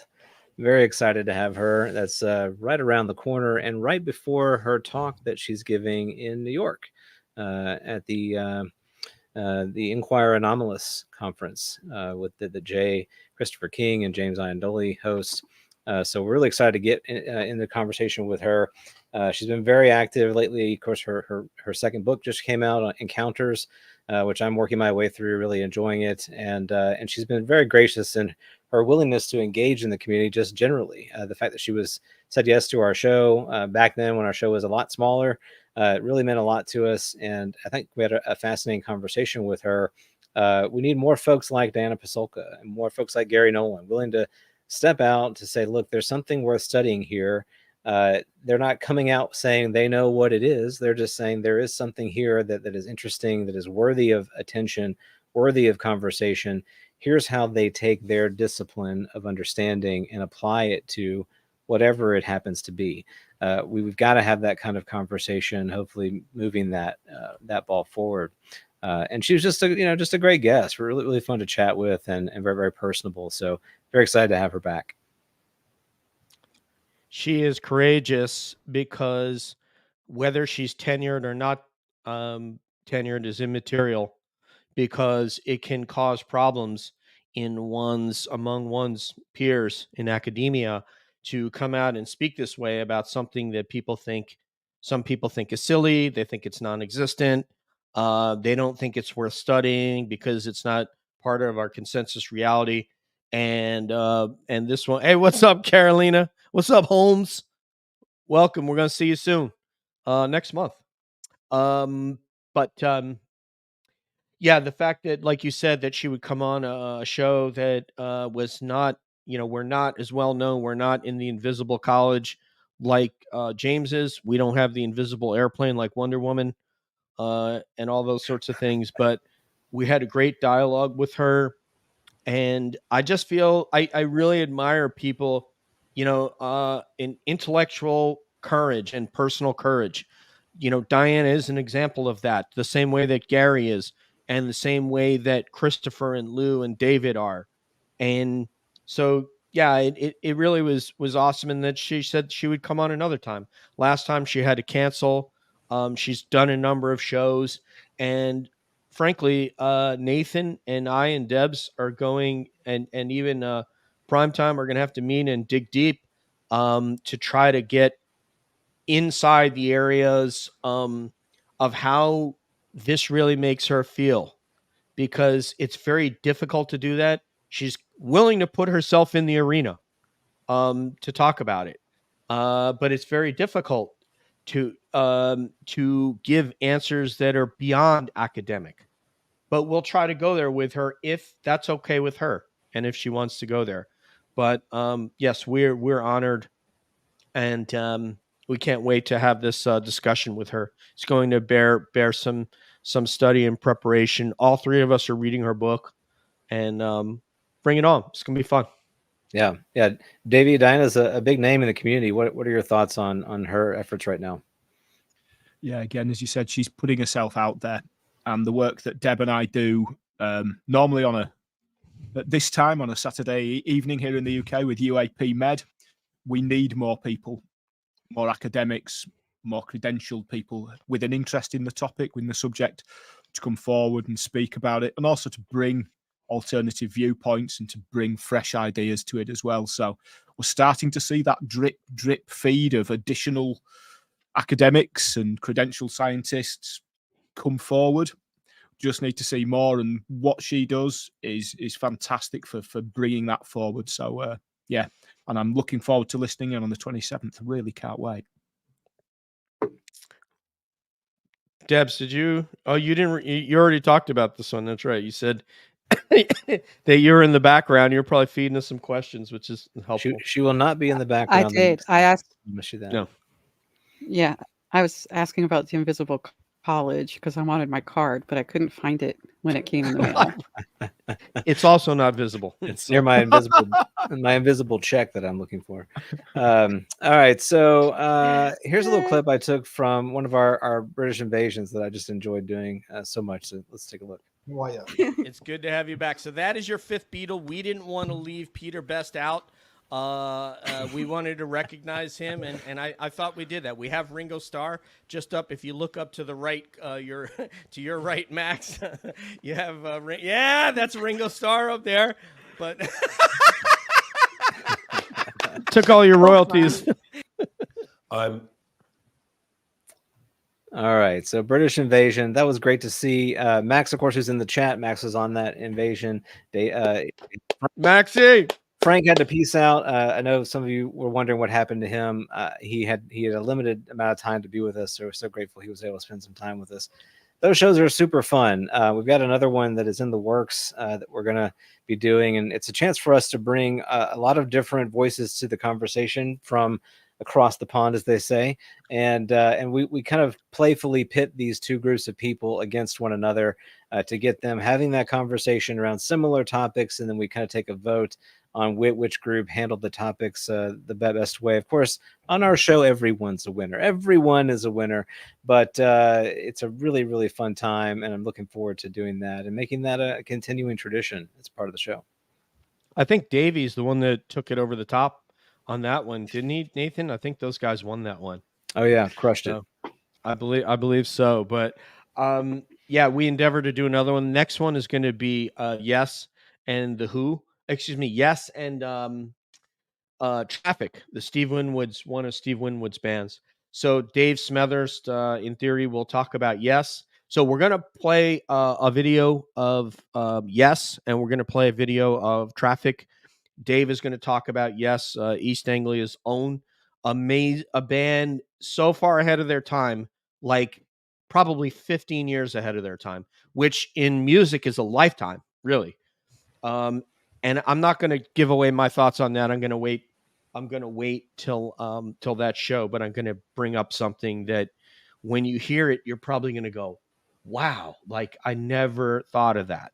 So, and that's what I think is going to be your reaction when I draw this contrast. So anyway, yeah, we endeavor to, and I'll talk about Steve Winwood and Traffic. Steve Winwood is ridiculous. He's timeless. So yeah, British invasion. Love it. Looking forward to that. Let's go ahead and jump into the next clip. I got just a few left, and then we'll kind of close out the show. So this one is with our good friend James Fox. Cautiously optimistic that there's more fascinating stuff to come. And did I ever think that I was going to make a documentary on an alleged UFO crash and live beings walking through the town of Virginia? If you'd have told me that 10 years ago, Jesus, like 15 years ago, that it would be not met with a high level of criticism, I wouldn't have believed it. You think would? Yeah, I mean, who would believe it, right? It's crazy that we're at a place now where that conversation has brought us to being able to talk about these incidents that have occurred in places outside of the U.S. with a lot of witnesses, a lot of amazing testimony. I know there was, James Fox can be a controversial figure in the community as well. Here's a guy who's one of the hardest working people out there in terms of creating content, interviewing people, doing a lot of it on his own dime, trying to put together, compelling pieces of art, basically, to tell the story of what's going on, things that are taking place. And there are people out there who just sort of sit from home from the comfort of their keyboard and like to take swipes at the guy that well, he promised us this, he promised us that, where's this, where's that. Right. I don't think they paid that close attention. I never heard James promise anything. I think he was always very optimistic that he would get something based on conversations he had been having. But as we all know, it's just difficult to pry some of this data out of the hands of the individuals and the agencies that happen to be holding on to it. And he's trying to hold them to account. He's done some of the most compelling work in the UFO community that you'll find. For many people, documentaries from James Fox are the on-ramps to the topic. The phenomenon still one of the best documentaries to introduce someone to the topic that is out there. So we're really excited to have him with us, and I can't wait to have him back. Nathan, I want to ask you, the bandana around the neck, is that not the most directorial of looks? Like, right how out of necessary in your mind is that the bandana around the neck? Yeah, I don't think people know this, but you can't actually do the camera work without it, because what it does is it adds a little bit of stability to the clavicle. I know people don't understand that, but it's just that little bit of weight adjustment that alleviates the back pain when the camera work is happening. Yeah, just a little bit of inside information. He totally, and I knew there was a technical reason. He just looks like a director. I mean, but no, all kidding aside, I want to pick up on the point. First of all, that he was such a regular guy and giving of his time, just like TJ Allard. You know, we could probably do 10 minutes. TJ Allard, just, you know, very, very chill guy. Come on, just a very regular guy. And that's what James was. I want to, you know, as we continue to talk about sacrifice and people putting themselves out there at the risk of financial gain, James is another one. Do you think that if he went to other lines of endeavor in the film industry, that he would be making more money now than he would chasing around UFOs and having, as Nathan said, putting his own dime into some of these projects like Doug Hychek is doing in Bigfoot and having to do Kickstarters and things? These people have sacrificed just in the same way that Luis Elizondo has, and David Grush and Diana Pasulka, and, you know, Christopher Mellon, who probably has colleagues who think that Davey, you know, to use one of your words, maybe they think he's a bit tardy or whatever for taking on this topic. I believe people like James are as well. You know, Seth Breedlove and you know, Doug Hychek and Darby, who we had. Am I saying his name right? Is it Darcy? Darcy Weir. Darcy Weir and James Fox. So yeah, thank you, James Fox, for doing what you don't owe us a damn thing. You're doing the best that you can to bring as much attention to this topic, going and jetting over to interview people on the spot when something happens. I mean, who do you think pays for that? You think there's some corporation giving him money to do that? He's paying for that. So yeah, I agree with you, Nathan. Yeah, great stuff there. Deb. Yeah, I got to meet James in New York, and he has this exuberant, almost youthful energy when it comes to this topic. He was humble, determined to get information. He was asking questions at the conference in New York, the inquiry. And I just felt like he was an appealing person. And I really appreciate the fact that he went to a different country to look at this topic and really thoroughly investigated, because we don't acknowledge enough that this is not just, you know, the United States, or, you know, in some cases we obviously talk to the UK. It's not just a Western, you know, side to this. There's like a lot of country, like all the countries are involved in this topic. So I appreciate that he did that. It was pretty brave. And it was a great movie, Moment of Contact, for those who have not seen it. Yeah, both of them. And Huge. Phenomenon is like still my jam. Davey, So- how is he seen in the UK? Personally, I love the guy to pieces, partly because earlier this year in Manchester, I was present when he was awarded with a Lifetime Achievement Award. And then afterwards, courtesy of our good friend, Disclosure Team Vinny, we drank lots of whiskey into the wee small hours until the hotel bar asked us to leave. So James is my man. Awesome. Hats off for that. And then the other thing, and again, this is one of these things we forget because we get really insular in our little UFO world, and it can become an echo chamber. But I was talking with a colleague at work the other day, and I'm totally open about the podcast, my interest in this topic. I've got UFO stickers on the back of my laptop. When I go into corporate meetings, people see them, they ask the question. And somebody said to me, "What is this?" And I explained it's one of Disclosure Team's sticker. It's a UFO thing. And he went, "Oh, I'm terrified of aliens. Absolutely terrified of aliens." And I said, "Tell me why. Where's this come from? Is it a film you watched?" He said, "No. I went out with a Brazilian girl. She was from Varginha." Wow. Wow, man. Wow. wow, someone who, yeah, I'm sure it must have terrified that community. Yeah, absolutely, absolutely, and that fear that she'd experienced growing up in the town where this happened, and he, you know, he's now, whoa, these are scary, real things. Yeah, never underestimate the power of these kind of things around, you know, into the general populace. Yeah, so true, so true. Yeah, I'm so glad we have James. He's huge, and he's not done. And the guy just he's tireless. So, Nathan, can you think of a better representative of the UFO community that you would want to spend a few hours at a bar with James Fox than Davey? Oh no, man! That like sounds like an amazing evening. Like sign me up for that. So whenever we can do that, Davey, let's make that happen. That sounds fantastic. Definitely, and we'll invite Melissa Tittle because she was there as well. Because we'd already taken her to the Cosmic Cantina bar as well. So nice. There we go. That's awesome. All right, so we got a couple more left here. This one is with Jeff Kripal. Be a good sort of rubric to use or think about how we might bring these folks together. What learnings might you have from Professor X or your own studies there? Yeah, so I do talk about the X-Men mythology a lot. I love it.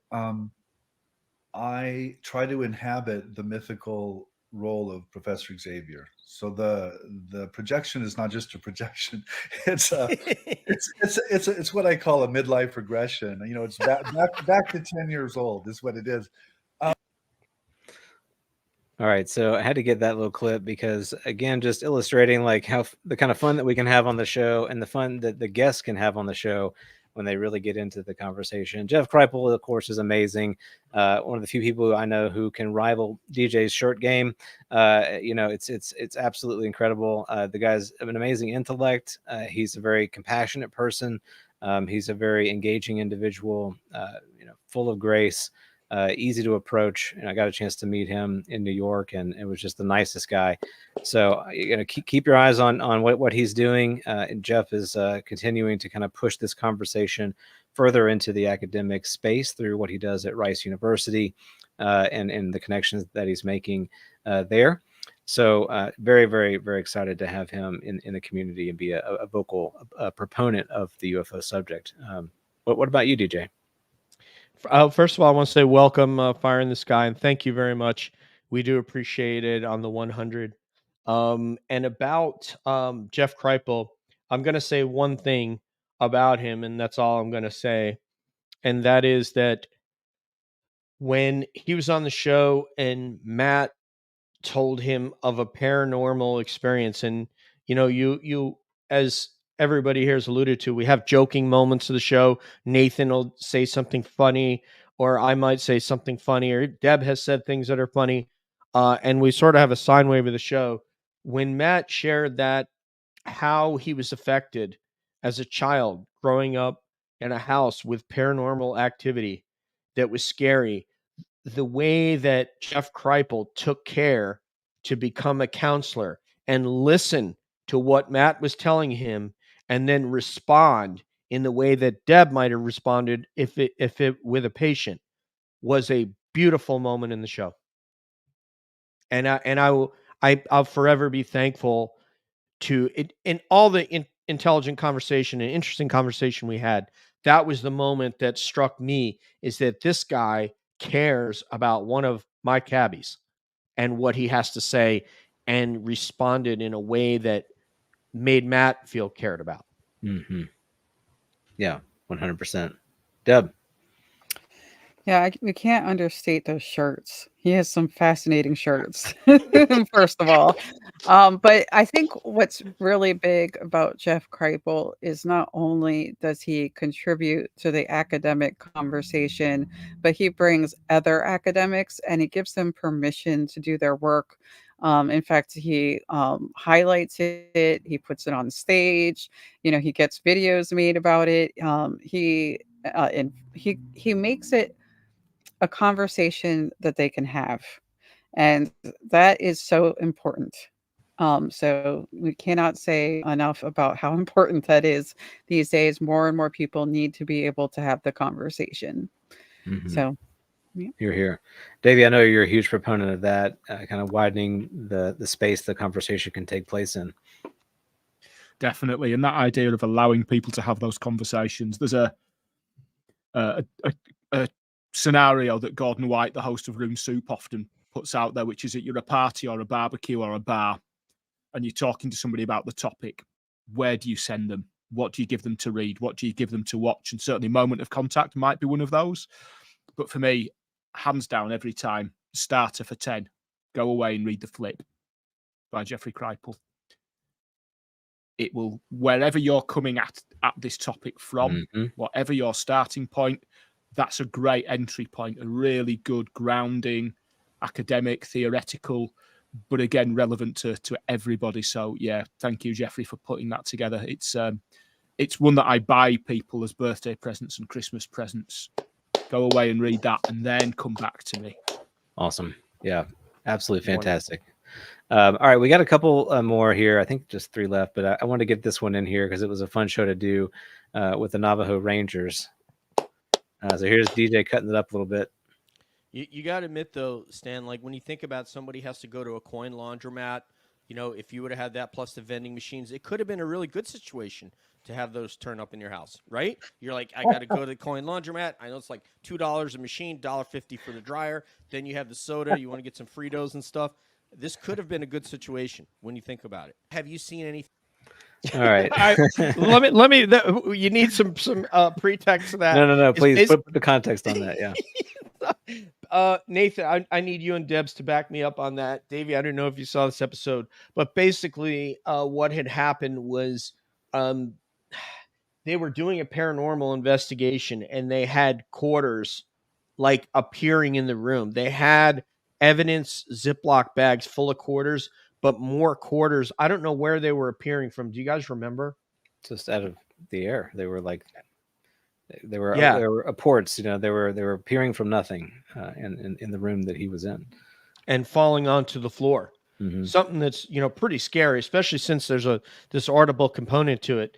And when he shared, you know, because we asked him about, I think one of us asked him about the hitchhiker effect, and they said, oh, there was some hitchhiker effect, you know, and that didn't stop them from going and investigating these things. They just, you know, gathering evidence bags. But yeah, so I was asking him that, hey, you know what, having these quarters, this could be very valuable if you need to go to a coin laundromat. So that was the context there. So yeah, totally. No, those guys were great. Stan and John, just really personable, nice guys. You know, continuing to have this conversation and an important part of the conversation too, because it's that Native American history that you know, is, I think, has a better way of integrating these experiences into their worldview than we do in sort of the modern you know, physicalist, materialist paradigm, Enlightenment science paradigm.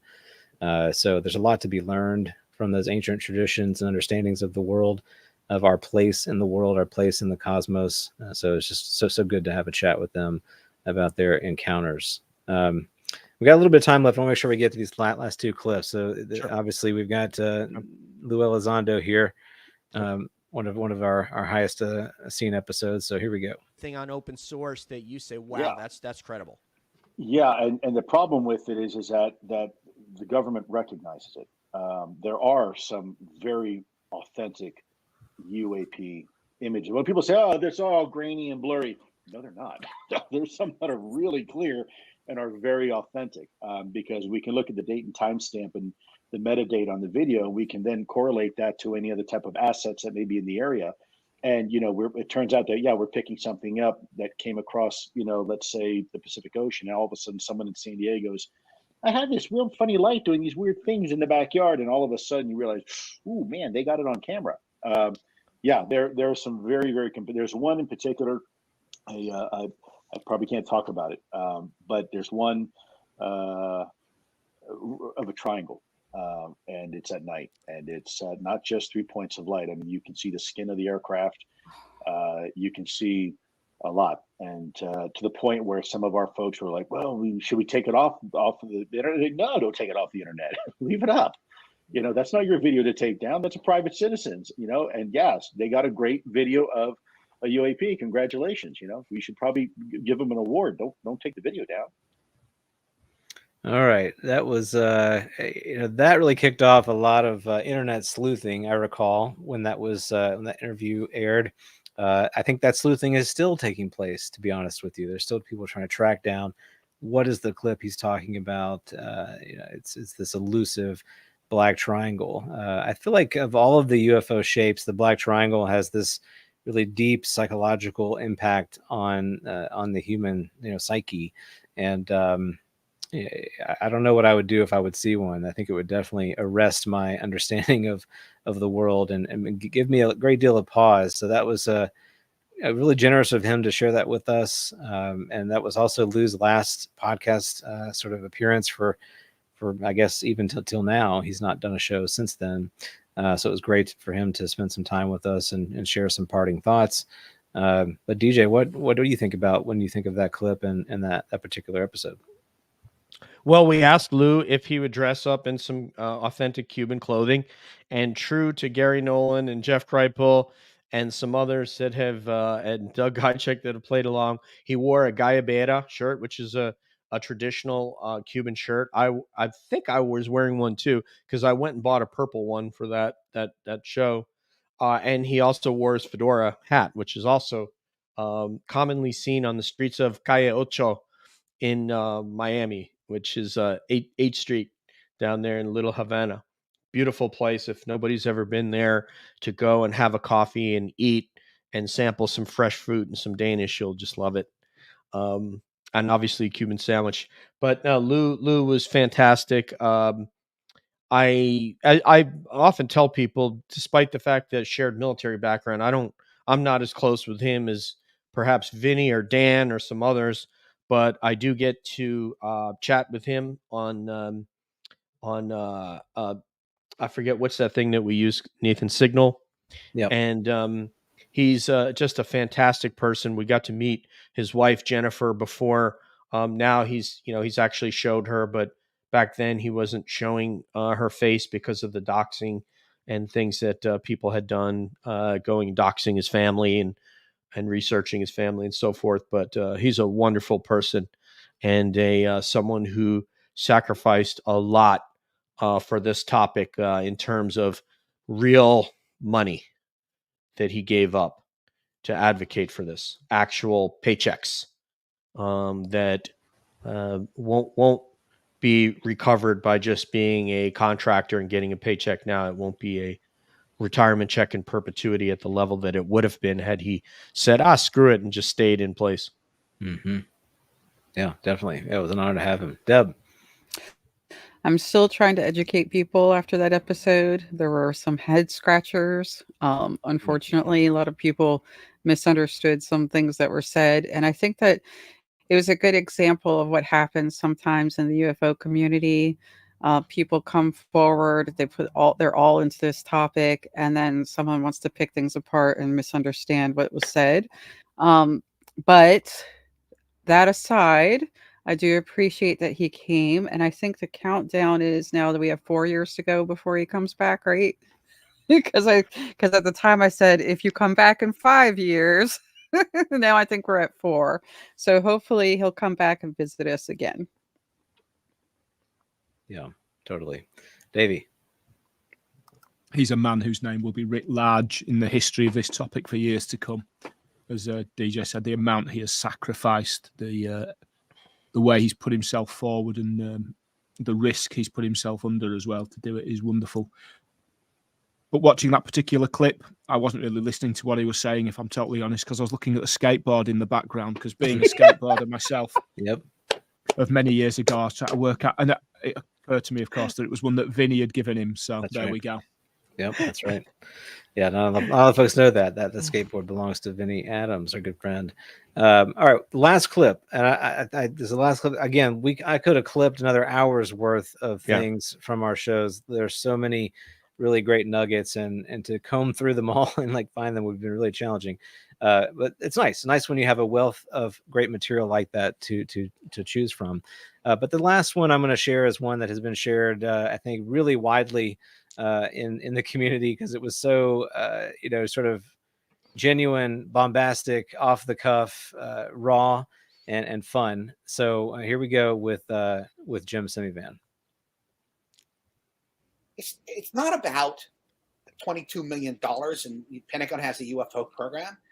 It's about there's an entity out there. There's some kind of non-human intelligence that's living with us on this fucking planet. I'm sorry, I'm getting all wound up. That's the story. And she said they wouldn't let me run it like that. And it's still very, very difficult.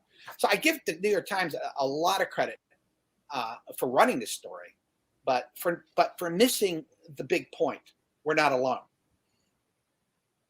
Yeah, we're not alone. That was a really candid moment from sort of ex-CIA officer Jim Semivan. He was great. He was really great, really excellent to talk to. It's funny. I mean, you've got kind of your dog whistles in the UFO community.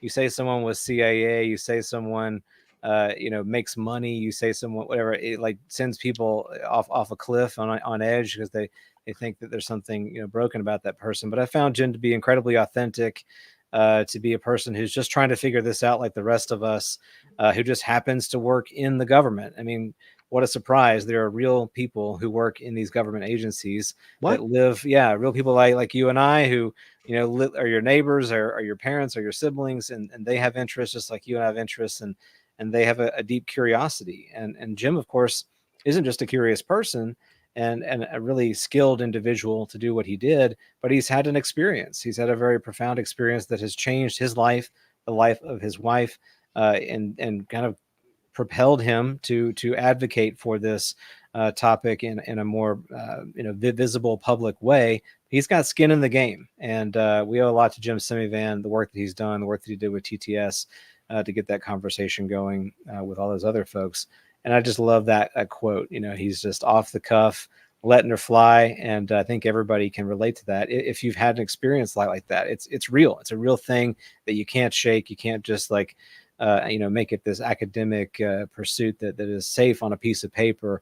It's a real thing that is happening in the world that we inhabit, and he made that very clear. What about you, DJ? It's interesting that he said that there was a certain story that Leslie Kean wanted to tell and could not tell due to the constraints that her editors put on her.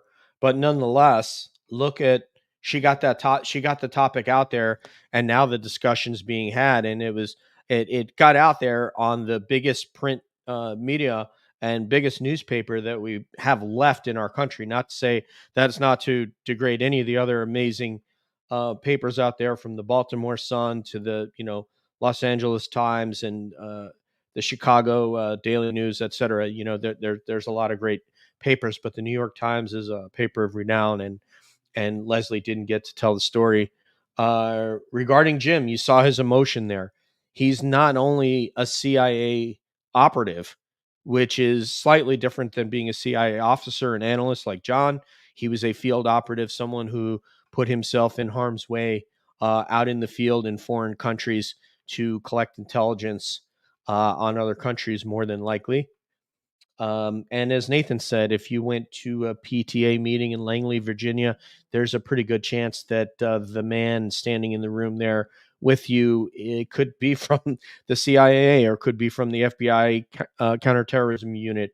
Or if your kids go to school in Dam Neck, there could be a guy from SEAL Team 6 that is in your PTA meeting. But they're just people, like he said, your neighbors, just like everybody else, that have feelings. These are the people that are coming out and telling David Grush, hey, we have a program. I have an NDA. Obviously, I'm signed into this program, but there are illegalities going on here that Congress needs to know about. So, I mean, who are those people? They're us. They're people just like us. It just so happens that they took a different career path. Jim, I was chatting with him online the other day about getting Tom. So we'll see if we can get Tom. Regarding Jim, he is not ready to do podcasts right now. And I just told him that I and the cabbies are your friend. If you never come on again, we don't care. We have your back, and We appreciate what you've done, and we'll always have your back. If neither he nor Tom ever comes on, it doesn't matter. He gave of his time to join us and share a conversation with us. He had a great connection with Debs, and really kind of changed his tone and tenor on a certain issue as a result of what the passion that Deb exuded in that interview. That's what I have to say about Jim. We really appreciate him coming on. Yeah, absolutely huge. Deb. Yeah, I think people miss so many things about him because they just get caught up in the government employee thing, you know. But he's also one of the integral parts of To the Stars. He was one of the people that helped push this topic into the public eye. Tom DeLonge gets a lot of credit for that, but Jim was there too. And he's an experiencer, and he has put himself under examination for that. So that's a big deal. You know, there's a lot that he's doing, and for him to bravely come out and state his views on non-human intelligence like that, that's a big deal. But I have to point out one of my favorite things about that episode was one of our co-hosts and our friend, John Ramirez, and that was one of the things I really loved, that he was there with us asking those questions. And, you know, again, it's a big deal to be a former government employee and to face the whole world with your viewpoint on NHI. So let's give him some credit for that. Absolutely. Yeah, heck yeah. That's what Fire in the Sky is talking about here, is that it was great to have Jim and John on the same episode. John was kind enough to join us as a guest co-host on there. We love John Ramirez, and we really appreciate his multifaceted approach and angle that he looks at the phenomenon from. So, yeah, that was something else. It really was. And as you said, Deb, Tom would not have been able to do what he did without the Steve Justices and Jim Semivans and the Lou Elizondos. You know, we really need these guys to add this air of legitimacy to what we're talking about. And thankfully, he's down for the cause. So, Davey. I get goosebumps watching that clip, because this is a man who, as you said, has been a field operative. He's worked in the most stressful, covert situations you could possibly imagine, and yet he cannot control his emotions when he's talking about this topic. It has such a huge impact on him that it's changed the direction of his life, and he's so open about it. And he is, as he describes everybody who's involved in this topic, we're on a journey together, we're moving together, we're trying to find the answers, and he is a true part of the community. Yeah, well said. Yeah, it's, you know, we're a fortunate community to have so many incredible voices like Jim and many others, many that we highlighted on the show today. That our community is rich with these voices and experiences and advocates, and I think that's why we're seeing so much momentum occur. You know, we've got people from all walks of life, from all backgrounds, really putting their necks out there, willing to have this conversation and push it forward into the public sphere. And I think we're seeing it happen. It's a wild time to be alive. It's certainly not anything I had on my bingo card when I was growing up, although I think I would have said it would have been cool, but I wouldn't have imagined it would be anything like what it has become. And I would not have imagined it would have impacted me in the way that it has on a personal level. You know, it's one thing to sort of be fascinated in sort of the science fiction aspects of a UFO. It's another thing entirely to have it rewrite your understanding of who you are and what your place is in the world, and your connection to other individuals, your connection to the universe.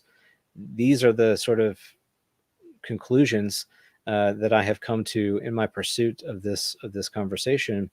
And what a wonderful thing! What an amazing thing to do and to experience and to share that with someone. That's why I'm a passionate person about this, and I get upset when people try to shut it down and try to sort of say, "Oh, we shouldn't be talking about that. It's too fantastical. It's not. All these are just made up stories." I don't want to live in a world that is reduced to sort of a narrow lens. I'd rather live in a world that takes a wide perspective and suspends belief a little bit, because we don't have all the answers, and we never will. And no human being, no culture, no period in history has ever had the corner on that market. So let's not delude ourselves in thinking that we've arrived there now. So don't get too up on your high horse, because one day someone in the future is going to look back at you and say how foolish you were. So let's all be humble. Let's all have that beginner's mind and be willing to grow and explore this subject. And I don't think we could do that without these amazing champions that have stepped forward in the way that they have and brought this conversation into the public consciousness in the way that they have. And that's getting started, right? We're just getting started. It's going to be even more fascinating in the months to come. Personal risk. Do you think that guy is part of forums of former operatives that probably say, "Hey, Jim, what are you doing, man? Yeah. What are you doing?"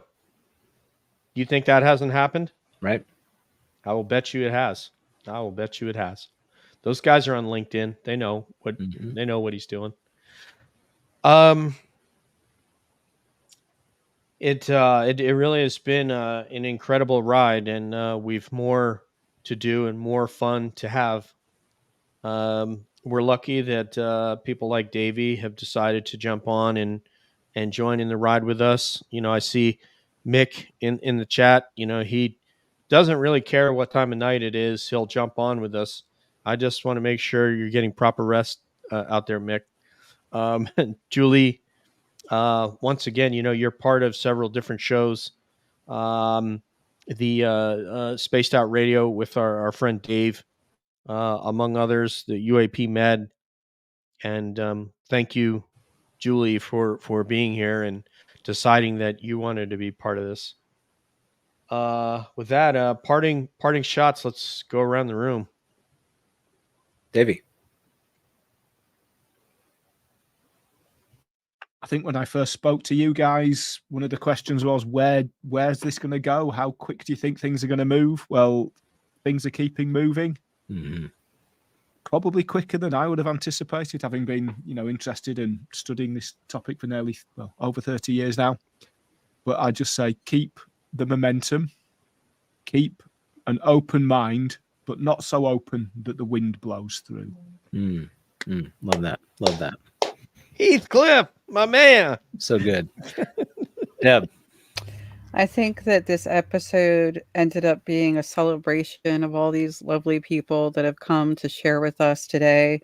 And I wanted to say that without those people, and without DJ driving the cab, and Nathan navigating, and Jules directing traffic, and some of us putting gas in the cab, we wouldn't be enjoying the ride. So I'm glad that all of those people have contributed. This is a joint effort. Please, for all those who are listening, just remember you are welcome to come and speak to us as well. We love to have these conversations. I think it's a crucial thing for humanity to recognize as part of itself. And thank you. Man, that's what it's all about right there. I've already said a lot. I don't want to say too much more other than just I'm so grateful to have you guys as show partners, that you've given me strength to have this conversation. I get excited to do these shows. I get excited to see who we're going to talk to next. It's a really cool thing to be a part of, and we've built something, in my opinion, that's very valuable. And we're voices in the community that are pushing for the kind of space that we would want to be a part of. A place where we feel welcome, and a place where we treat everybody with dignity. And we live in a day where we don't have that, or it's hard to find. And there's some have called it a crisis of meaning, and I certainly have felt that. And to start working on that, and to build that, and to be intentional about creating communities of meaning where people are treated with respect and dignity, that's one of the best things we can be doing right now. I don't care what your topic of interest is. It could be anything, but to put some effort into that, and to try to really relate to your fellow human being and connect with them and see yourself in them, that's what we're here for. So I look forward to doing more of that as we continue to drive this car down the road, and I look forward to the next episode, the next guest, the next Davey, the next whoever that we'll have to be a participant in this ongoing conversation. It's a true pleasure. Yeah, if you think that we're not human and that we haven't been hurt by people in the community, we have. All of us have, but we choose not to thrust a virtual sword into the ether at that person or persons. We just choose to celebrate having fun about the topic and having fun with one another and being positive ourselves, as difficult as that can be at times to be human and to have the conversation. And Nathan throws down something that may be very difficult to swallow, that in the span of our lifetime, we may never have the answer while we're alive. May happen after we're alive, or maybe it won't happen ever. It's hard to say, but it's something that you have to think about when Lou gives a 5-year span, and then you have people. Nathan's in contact with people that are in contact with the phenomenon. We have people like Julie who contact the phenomenon, and that suggests that maybe we're not going to have the answers, but we're going to have a whole lot of fun talking about it, theorizing about it, sharing ideas, because we don't know. So we can sort of think about these creative ways and use our singular human approach that we have, because we don't have another approach that we can use. But we could try to guess how these other intelligences may see things in the absence of being able to communicate with them ourselves. And hey, we're not dead yet, so that might still happen, right? Davey and Nathan and Debs could be the next 3 that are able to make contact the way that some of our really good friends have been able to make that contact and get some ideas. And while getting those ideas, Nathan has that skeptical part of him that will be sure not to put 100% stock in what he learns, because he doesn't know the motives therein. Mm-hmm. So with that, I am honored to be part of this group and to have them choose to be on a team with me and have me as a teammate. And long may we run. So with that, thank you, everybody that came in the chat and everybody who's enjoyed the show. We enjoy you and we appreciate you. We don't take you for granted, just like we don't take one another for granted. And the beautiful thing about this is, despite anything negative that you've seen on Twitter or X, you can make friends for life here. And I have real friends. And for that, I am blessed, because I'm always looking to make another friend. I'll never have too many friends. So thank you so much for Davey, for Debs, for Nathan. This is DJ saying peace out. One love. We'll see you down the road. And as always, we're wondering what's up around the bend.